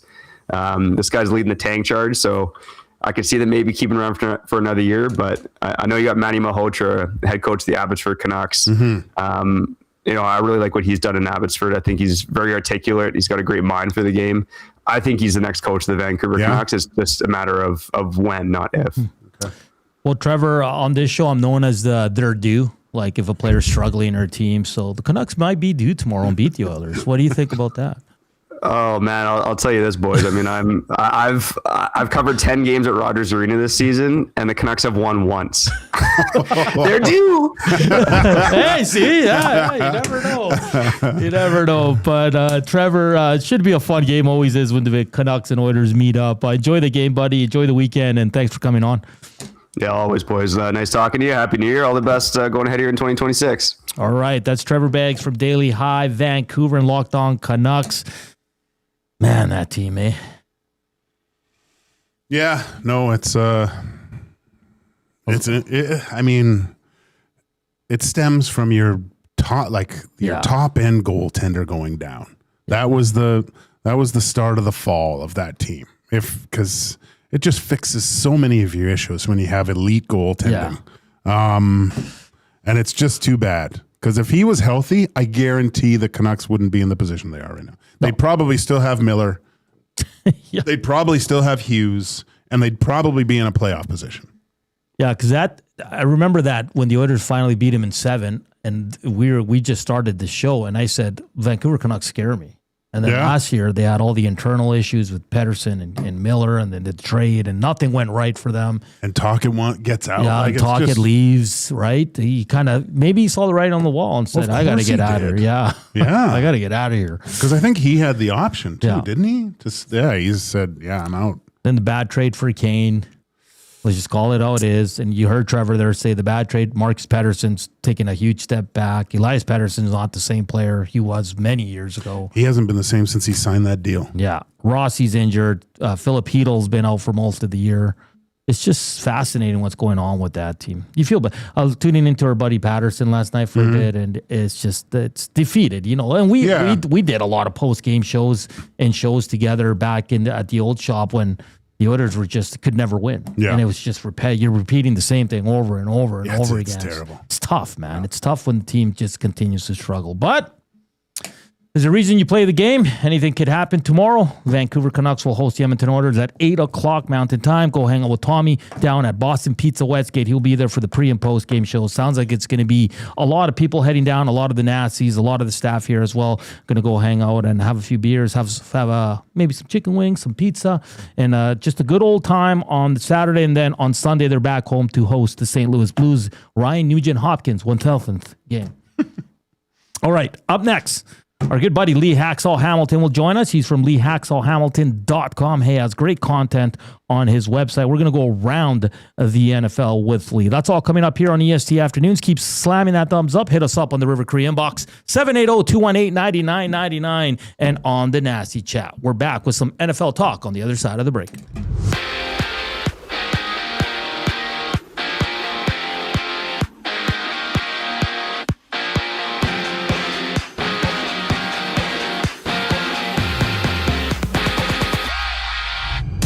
Career-long Blue Jay Bo Bichette is headed to the Mets, agreeing to a 3-year contract worth $126 million. The 27-year-old can opt out of the deal after both year 1 and year 2. Staying in Toronto, William Nylander is doubtful for the Leafs against the Jets after Nylander went down with a lower body injury last night in Vegas. He played less than 3 minutes in the game. On the ice tonight, the Ducks and Kings battle. The Sharks and Red Wings go at it while Tampa looks to extend its 11-game win streak with the test against the Blues. Closer to home, the Oil Kings hit up Medicine Hat to rematch the Tigers following a 3-2 shootout loss to the Cats on Wednesday. That snapped an 8-game heater for Edmonton. At Rogers Place, it's the Georgia Swarm and Calgary Roughnecks. Butting Heads action gets going at 8 o'clock. And out west, the Raptors challenge the Clippers. Toronto's Emmanuel Quickly is questionable with back spasms after missing Wednesday's game, while LA's Kawhi Leonard is out with an ankle injury. Tip-off for that one goes at 5:30. Lee Hacksaw Hamilton next up here on EST Afternoons. I'm Zachary Kubish, and you're up to date. When you cater with Royal Pizza, you're getting the same great pizzas, pastas, and salads you love, just bigger and built for a crowd. Perfect for teams, offices, or parties, Royal Pizza's catering brings real value around $10 per person. Delicious, high quality, and easy. If you like their pastas, you'll love their catering pastas even more. Visit royalpizza.ca or contact your local store for exact pricing and details. So come on home, Royal Pizza, still making it great. Sentinel Storage presents Team Canada Ice Dancers, Piper Gillis and Paul Poirier on Support from Home. We're celebrating all the people at home, the people that have supported us. We know our community is going to be cheering for us, and we know the country is going to be cheering for us. Thank you, Canada. Sentinel Storage, official storage partner of Team Canada. Running your own small business takes courage, and as it grows, so does your team. That's why Alberta Blue Cross offers health, dental, life, disability, and wellness benefits designed for small businesses, because we know a healthy team means a thriving business. Join over 5,000 Alberta businesses who have chosen us to help their business grow and succeed. Alberta Blue Cross takes care of you and your employees, so you can take care of your business. Visit ab.bluecross.ca to find a plan that's right for you.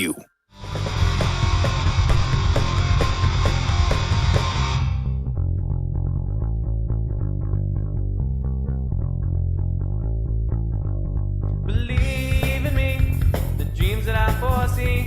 Believe in me, believe in me, believe in me, the dreams that I foresee.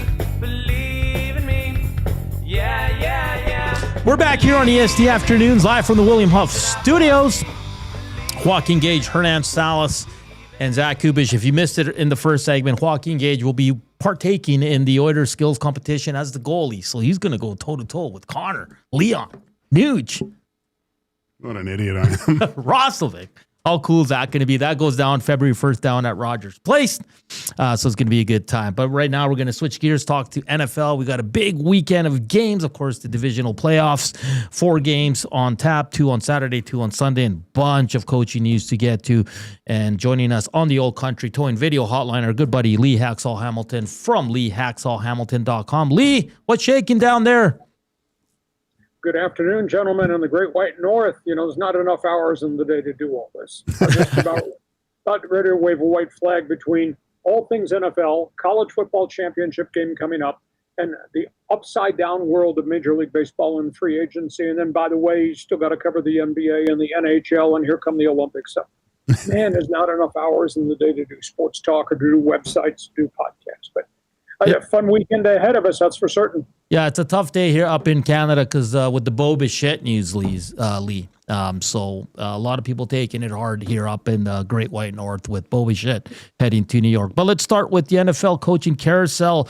I mean, the big news after the Steelers loss, Tomlin leaving Pittsburgh after a long run there. They'll be looking for their fourth coach since 1969, which is unbelievable, Lee. But why do you think, where did the end of the road come for Mike Tomlin here?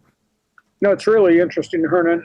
I had an NFL executive tell me yesterday that this is an official end of an era. We're never going to see this again. And I said, what are you talking about? And he said, we're never going to see references to guys being in the same place for 18 or 19 or 20 years as Tomlin and John Harbaugh were. Now, they obviously exited Pittsburgh, Baltimore, respectively, for different reasons. In terms of the Pittsburgh situation, phenomenal run, never a losing season. However, they're not what they used to be. And I think that the other change that has to occur in Steeler country is an organizational change in philosophy. They need to rethink, look in the mirror as to what they're putting on the field offensively. They've never replaced Roethlisberger.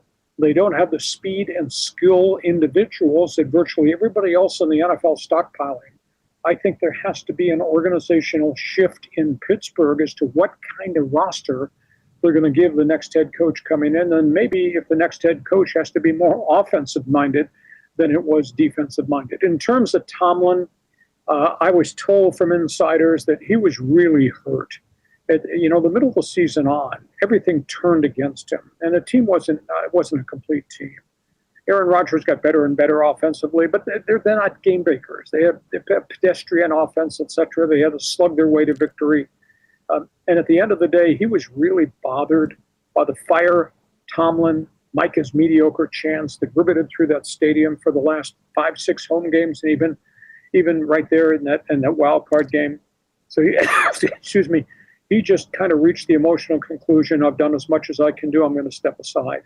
I don't know that we're ever going to see him coach again, because I think he'll venture to TV, and I think he'll find that such a different atmosphere in a life that he'll be what Bill Cowher has become. So he had a great run, but it's time for a change. In terms of Baltimore and a Harbaugh divorce, that was built on loyalty. They went to him and said, it's time to change members of your coaching staff, communication problems, etc. They really struggled the last year and a half, complicated by Lamar Jackson's nagging injury problem. And he said, no, out of loyalty. So these are my guys, this is my staff. And they said, no, it's not. You're not going to keep the job. And he said, that's okay. So he exited. He wasn't bitter by any stretch of the imagination. Harbaugh's going to get hired immediately. Obviously, Tomlin's going to step away. I don't think Mike's going to coach again. I just kind of know him, and I know a lot of people that know him. So he had a great run. And like this NFL general manager said, I don't think we're ever going to see this again. We're never going to see 195 wins from a coach, and that's what those guys almost all had.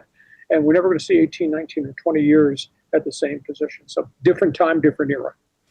Well, now, Lee, the carousel continues of top minds and being sought after from different teams.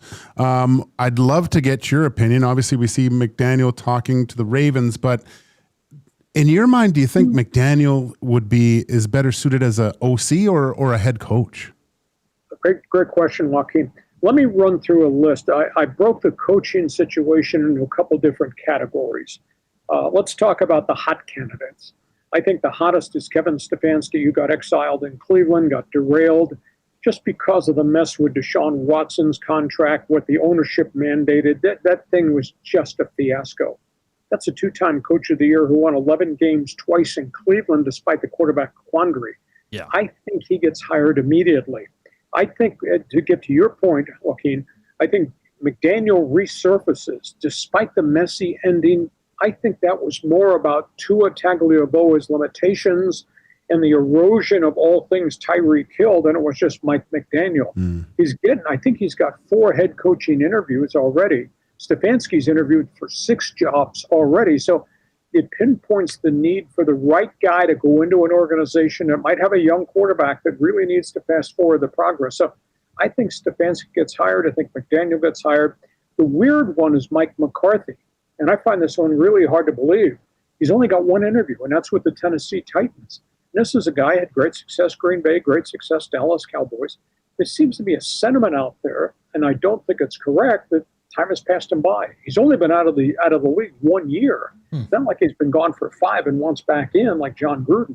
So McCarthy might get a job, but he might not. So those are the hot guys, I think, in terms of really experienced candidates. The second layer is the hot coordinators, and they're all over the parking lot.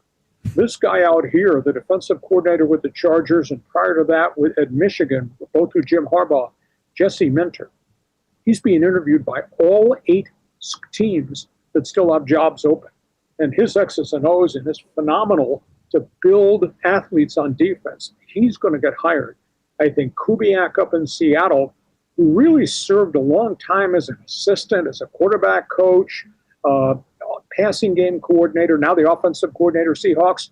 I think he's going to get hired after the Seahawks finish their postseason run. And the third one, he doesn't have a real sexy name, Jeff Hafley, defensive coordinator, Green Bay.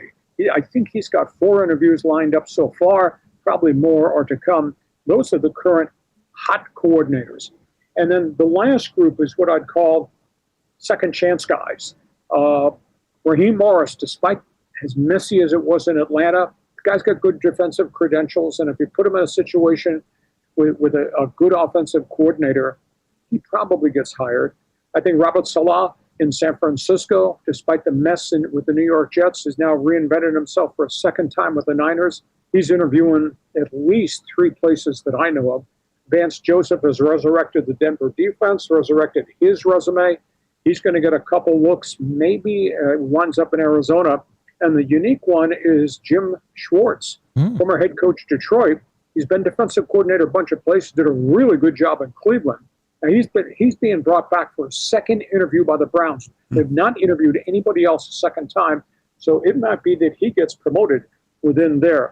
And the one weird name that has kind of dropped off the radar, and I think it's unfair, but he's been out of it a little bit, is Brian Flores. Now, really good resume in terms of defensive coordinators up in Minnesota. I thought he would have gotten more head coaching opportunities, but it may be that he's been out of it so long as a head coach. And I don't think this lawsuit against the league has got anything to do with it.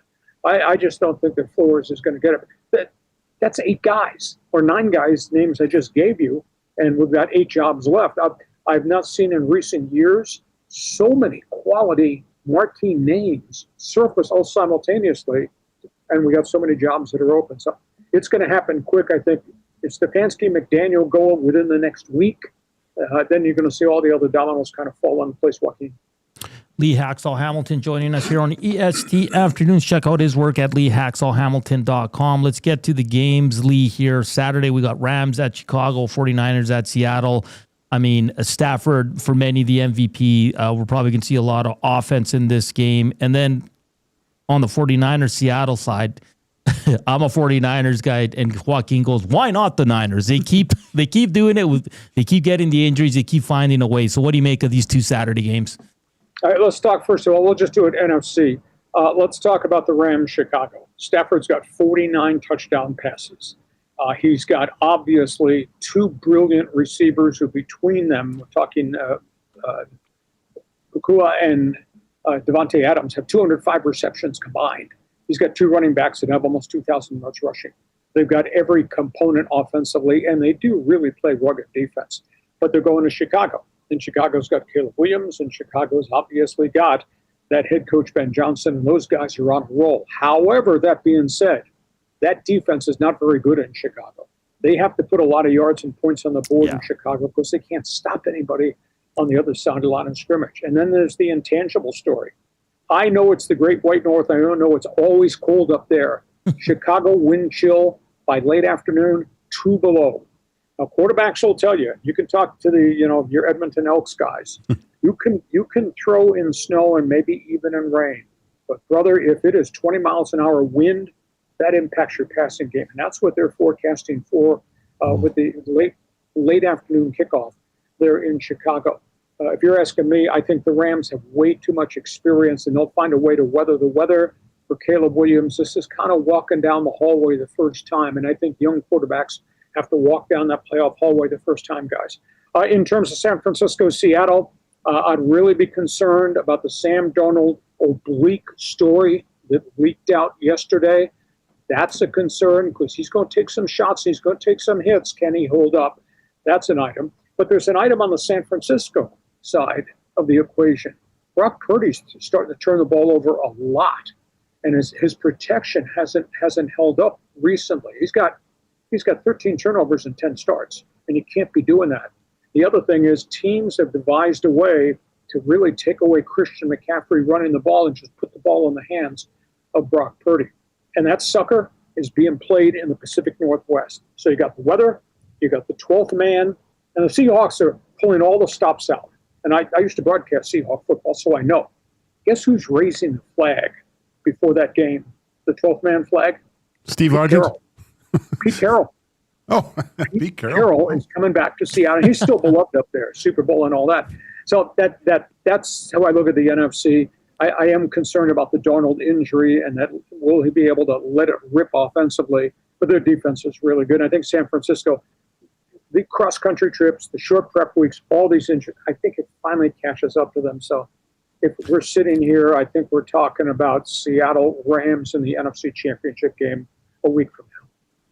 What about the Bills Broncos, Lee? Does Josh Allen just have to put on the Superman cape again and go for 17-yard tush pushes when needed? Is that the only way that these Bills teams gets past the Broncos? This is going to be a great matchup. Obviously, from a Denver perspective, what they've done with the defense, 68 quarterback sacks on the season, what Denver has been able to do with the 29 takeaways. They've allowed only 29 touchdowns in 17 games. I mean, it is tough to play 4 quarters of football up there. From a Bo Nix perspective, I'd be a little concerned because he's a little skitterish. He has stretches where he gets overwhelmed, makes mistakes, doesn't play well. He's going to face the Bills' defense, and Joey Bosa's healthy. The whole defense is finally healthy. Milano, the linebacker, the guys in the secondary. Defense has only given up like 293 yards per game. So can Nix get them going early, or is Buffalo going to cause him to make some mistakes? Now, we talk obviously about Denver's defense, the Orange Crush, but that is Superman. The question is, even if Denver takes away, and Denver's defensive front's really good, if Denver takes away James Cook, the running game, you still got to account for all the dynamics of what Josh Allen could do. I think a week ago I asked you guys a question, which group of wide receivers are going to show up and play well for Buffalo last weekend in Jacksonville? Well, Shakur did. He had 12 receptions. I mean, he really saved them. Now, he's going against Patrick Surtain. So what's going to happen when these Bills kids, who really haven't done this very often, have to do it against a much more veteran Denver defense? At the end of the day, though, I'm going to pick Josh Allen. I just think he is Superman, and I don't know that Bo Nix can be Superman in Denver. The other AFC games can be fascinating. I came away so impressed with Drake May because he held up. They were really struggling against a very good Charger defense. He held up. They just kept at it, and then started to hit plays. Well, there's a really good Houston defense. They call themselves the Tasmanian Devil because they're wrecking everything that's in front of them. This Houston defense comes in here with 53 sacks, 31 takeaways, but it's in Foxborough, and that's Drake May, and he's big and he's physical. And the flip side, the Houston thing that will really worry me, C.J. Stroud gets sloppy, and he turns the ball over. He turned it 3 times last weekend. Somehow they still won the game. You can't do that in Foxborough. So, and Mike Vrabel's defense is really rugged. So I guess which quarterback survives the siege that they're going to face in Foxborough, but I tend to think it's probably going to be Drake May. So at the end of the day, I got Josh Allen going against Drake May in an AFC East rematch in the AFC Championship game. Yeah, it's going to be a great weekend of NFL football, Lee. We can't wait. I'm really hoping my Niners can find a way. But you know what? Maybe it's best they don't, because then it's it's the Rams, right? So, Lee, you're the absolute best. Thank you so much for taking the time this Friday afternoon. Enjoy the games this weekend. I'm sure we'll have you on again. Well, listen, I appreciate it. For everybody in the Great White North, when you're done watching these superstars on their podcast, go to my podcast on YouTube, Lee Hacksaw Hamilton. Subscribe. You get the chance to watch it. You get to watch it live if you wish, because we're on Mondays and Thursdays at 1:30. We don't do it every day, but I do write on my website every day. Gentlemen, great to be with you. We'll maybe catch up to you next week leading into AFC, NFC weekend. Perfect. Sounds great. Thank you, Lee. That's Lee Hacksaw Hamilton. And like you mentioned there, check out his website. It's great. Like you said, he's all in on the NFL, the MLB, college. He does a little bit of hockey. He touches on all the sports, and it's great stuff there. That's LeeHacksawHamilton.com. On the other side of the break, courageous moment for the Alberta Blue Cross, the Screw It, Let's Do It parlay, and we close it out for the week and get you ready for Reed Wilkins and Jay Milne here on EST Afternoons.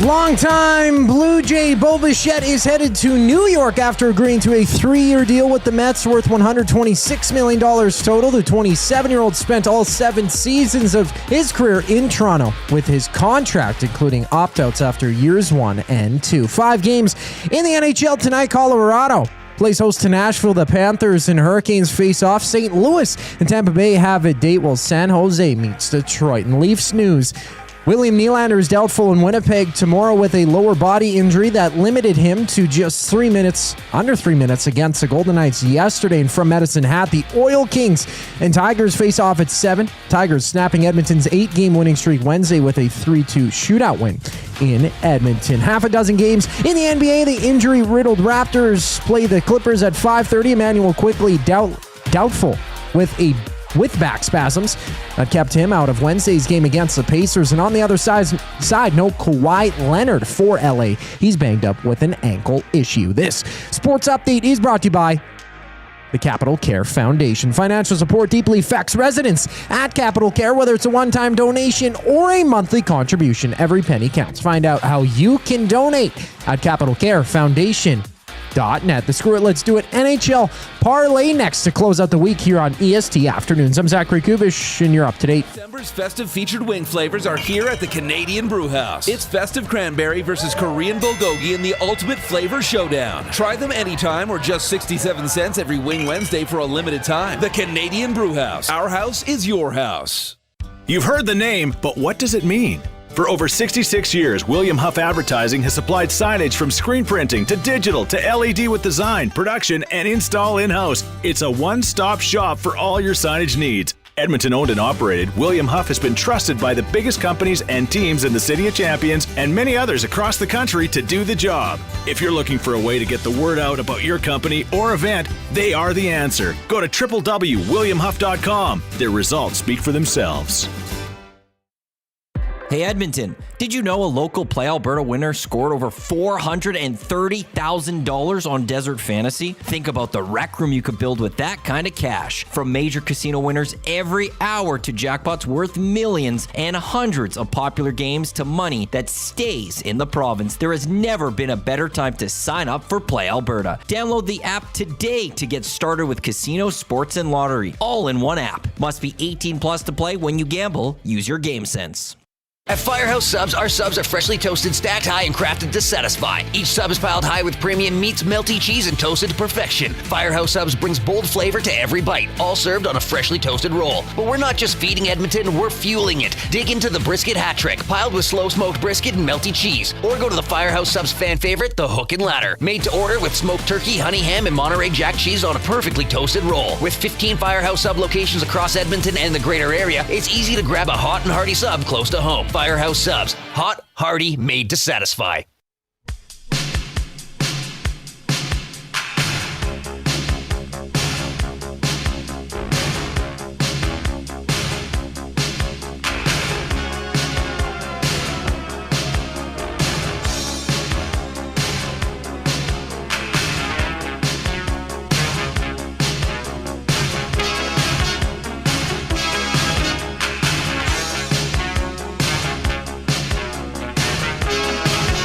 In that smoke wagon and see what happens. Oh, dude. That is a hell of a thing for you to say to me. No! Go! Help is on the way! Help is on the way! God, I love Eddie Murphy. Great song, great actor, great comedian. He has it all. Let's get to the courageous moment for the Alberta Blue Cross. Courage to shoot your shot on and off the ice. Alberta Blue Cross is right there with Albertans. The courageous moment goes to Joaquin Gage. Thank you. Thank you. For suiting up at the Oilers skills competition and facing some stiff shooters. You got to be able to bring Boone there, though. Yeah, I hopefully he can make it a successful afternoon. That's cool, man. That's awesome. Now, wasn't there a bet or whatnot? Not a bet, but Dusty or Tommy, I don't remember who it was. Like if they had 10 shots on you, they thought that they could score. That was years ago. Dusty thought if he had 10 breakaways on you, he'd score half the time. Yeah, wasn't it something like that? Yeah. That was on 2 guys. He probably could now, but I was still playing a lot. And I knew there's no way. But now that I don't play, they probably could score a few. Okay. That's going to be awesome, Hawk. I'm very happy for you. It's going to be great to see the highlights. Well, good, because I'm regretting it tremendously as we speak. You can always fake an injury. No, I'd play through it. Okay. Well, Joaquin gets it for being part of the skills competition for the Edmonton Oilers on February 1st for the Alberta Blue Cross. Screw it. Let's do it. Screw it. Sure. Let's do it. Screw it, let's do it, no delay. Let's take a risk today. No sense being safe. We need a huge payday. Think it's me? Yes, it is. So you guys both hit yesterday. The Winnipeg Jets went into Minnesota and just smacked them around. I was blown away, Joaquin. It was wild. It was wild. Kaprizov didn't hit. Son of a gun. Yeah. Sorry, boys. I apologize. I think I go first. Yeah, you just said you go first. Oh, did I? Wow. It's been a long week. It's been a long week. I'm going to go Adrian Kempe goal. So the Anaheim is at Los Angeles. Yeah. He's due. Okay. They don't have a lot of guys that score. Kempe's one of those guys. Okay. Hoop. Okay. Oof. Oh boy, boys. I don't know where to go with this one. You know what? I'm just going to go with what my gut tells me. Steven Stamkos goal. Oh, shit. That's a terrible pick. That's a terrible pick. They're facing the Avalanche on the road tonight are the Nashville Predators plus and 8, the Avalanche. Yeah. The Avalanche. Okay, I'm going to go to the other side of the ice. Just let's rewind a little bit. I'm just going to go with a simple Cale Makar point. All right. Makar point? Yeah. Makar point. Well, it's hard to bet against a team that has the best goals against average in the NHL. Like just above 2.2 or 2.3. They don't allow many. They score tons. Yeah, they're the only team with over 4 goals, 4 per game average in the league. Well, you know what? I just looked at another one. Hold on. Just give me a second here. Of course. Because I'm just kind of looking at a couple of different things here. Joaquin. But I do want to kind of go to this game here. And I wonder. Well, just to keep it hopefully simple. Yeah, it's a pretty sure bet. Let's go Macklin Celebrini point. Okay. Against the Red Wings tonight. You're doubling down. Yeah. He's going to keep it rolling. Well, this will give us a little bit of a juice with the goal. So Celebrini boy, I can't talk right. What's a boint? Celebrini boint, Makar boint, and Kempe goal. Do you know who leads the San Jose Sharks in penalty minutes? Jeff Skinner. Vincent Desharnais. Oh, really? Yeah. He's still there, eh? Yeah. I'm still betting the Stammer goal, Coob. He scored 2 in 2 straight. Let's go. Yeah, if he scores tonight, I'm going to... Well, that's a tough one, though. None of us said anything. Coob, you kind of put it down before you even picked it. Yeah, I don't want to go there. In case something goes awry, I'd be like, well, that was obvious. All the warning signs were right there. It's like seeing a red flag and still going with the flow, you know? That's a good way of putting it. Yeah, sure. You say so. So Celebrini point, Makar point, Kempe goal. I think that's going to be about 2-3 to 1.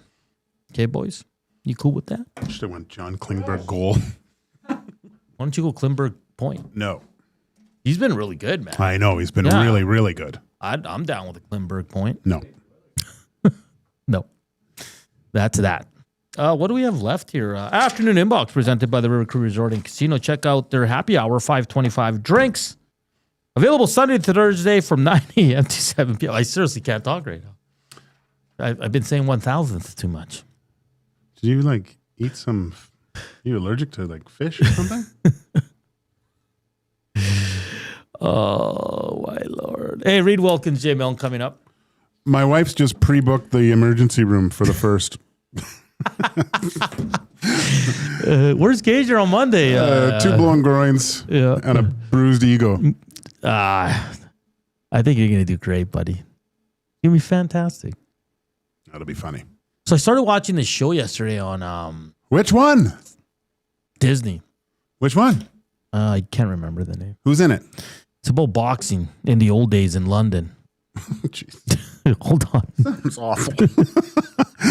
Here I am thinking you're watching Loki or something. Loki? Yeah. Loki's great. What's it called, man? I only saw the first episode. It's pretty intriguing. Did you watch Mayans? No. What's that? You ever watch Mayans? No. You ever watch Sons of Anarchy? Yeah. Mayans is the spinoff. Oh, yeah. I know what Mayans is. Yeah. Was it good? I think it's okay. Kind of the same stuff. Yeah, it's these two gentlemen from Jamaica land in London back in the old day. How old is this? 80s, 70s? No, way beyond that. Oh, geez.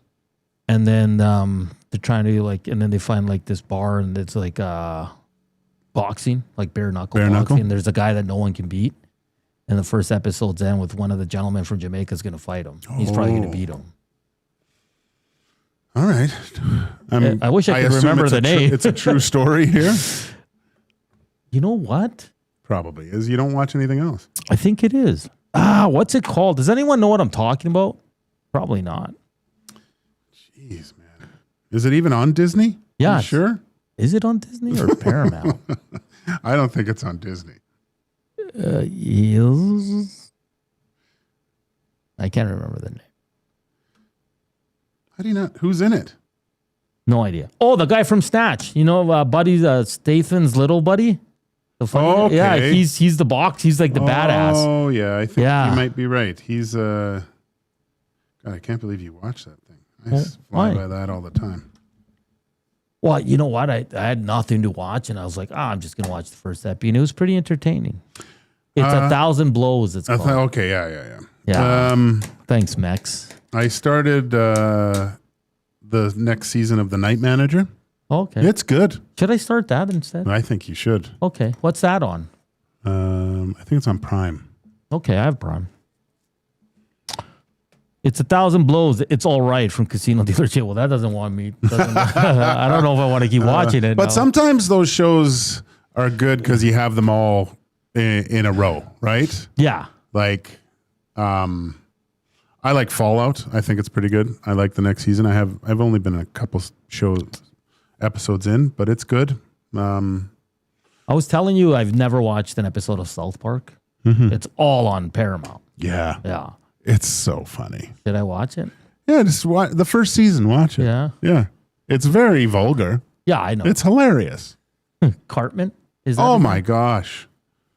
I mean, one of my favorite South Park episodes is the Make Love Not Warcraft episode. And it's when Warcraft was big, the video game, and they're all playing, and one guy's they train for months of killing little animals in the forest to up their experience so they can go fight this guy. Oh, really? It's just it's so wrong, that show, but it's really funny. I like the intro song. Oh yeah. Hernan, watch Adolescence. Oh, that's with the same guy, right? Yeah, I heard that's really good. I heard that's the little really kid that's getting all these awards. He won a Golden Globe, didn't he? Yeah. Really good speech, too. Is Disney worth it? That's a good question. There's some good shows on there.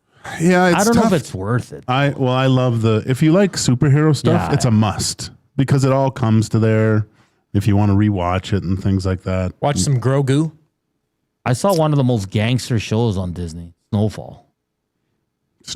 Yeah, it's about 80s drug dealers.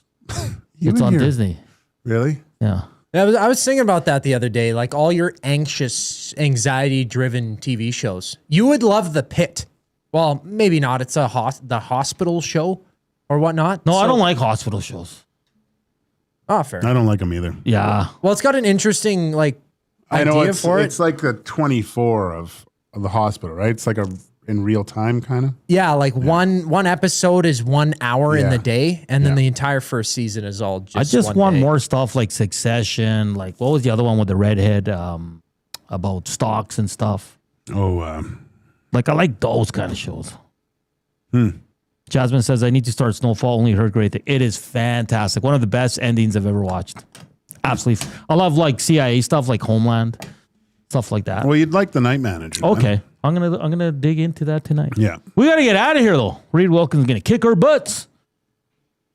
Fun show. Big shout out to Trevor Beggs from Daily Hive Vancouver and Lee Hacksaw Hamilton as we went around the NFL and Billions. That's the show. That show was awesome. That's what it was. Congratulations to our boy. He's going to be in the skills competition with the Edmonton Oilers. We're back Monday. 2 Oiler games, 4 NFL games, and everything else. Thank you for listening. Thank you for watching. We love you. Enjoy the weekend. Enjoy the games. Chowders.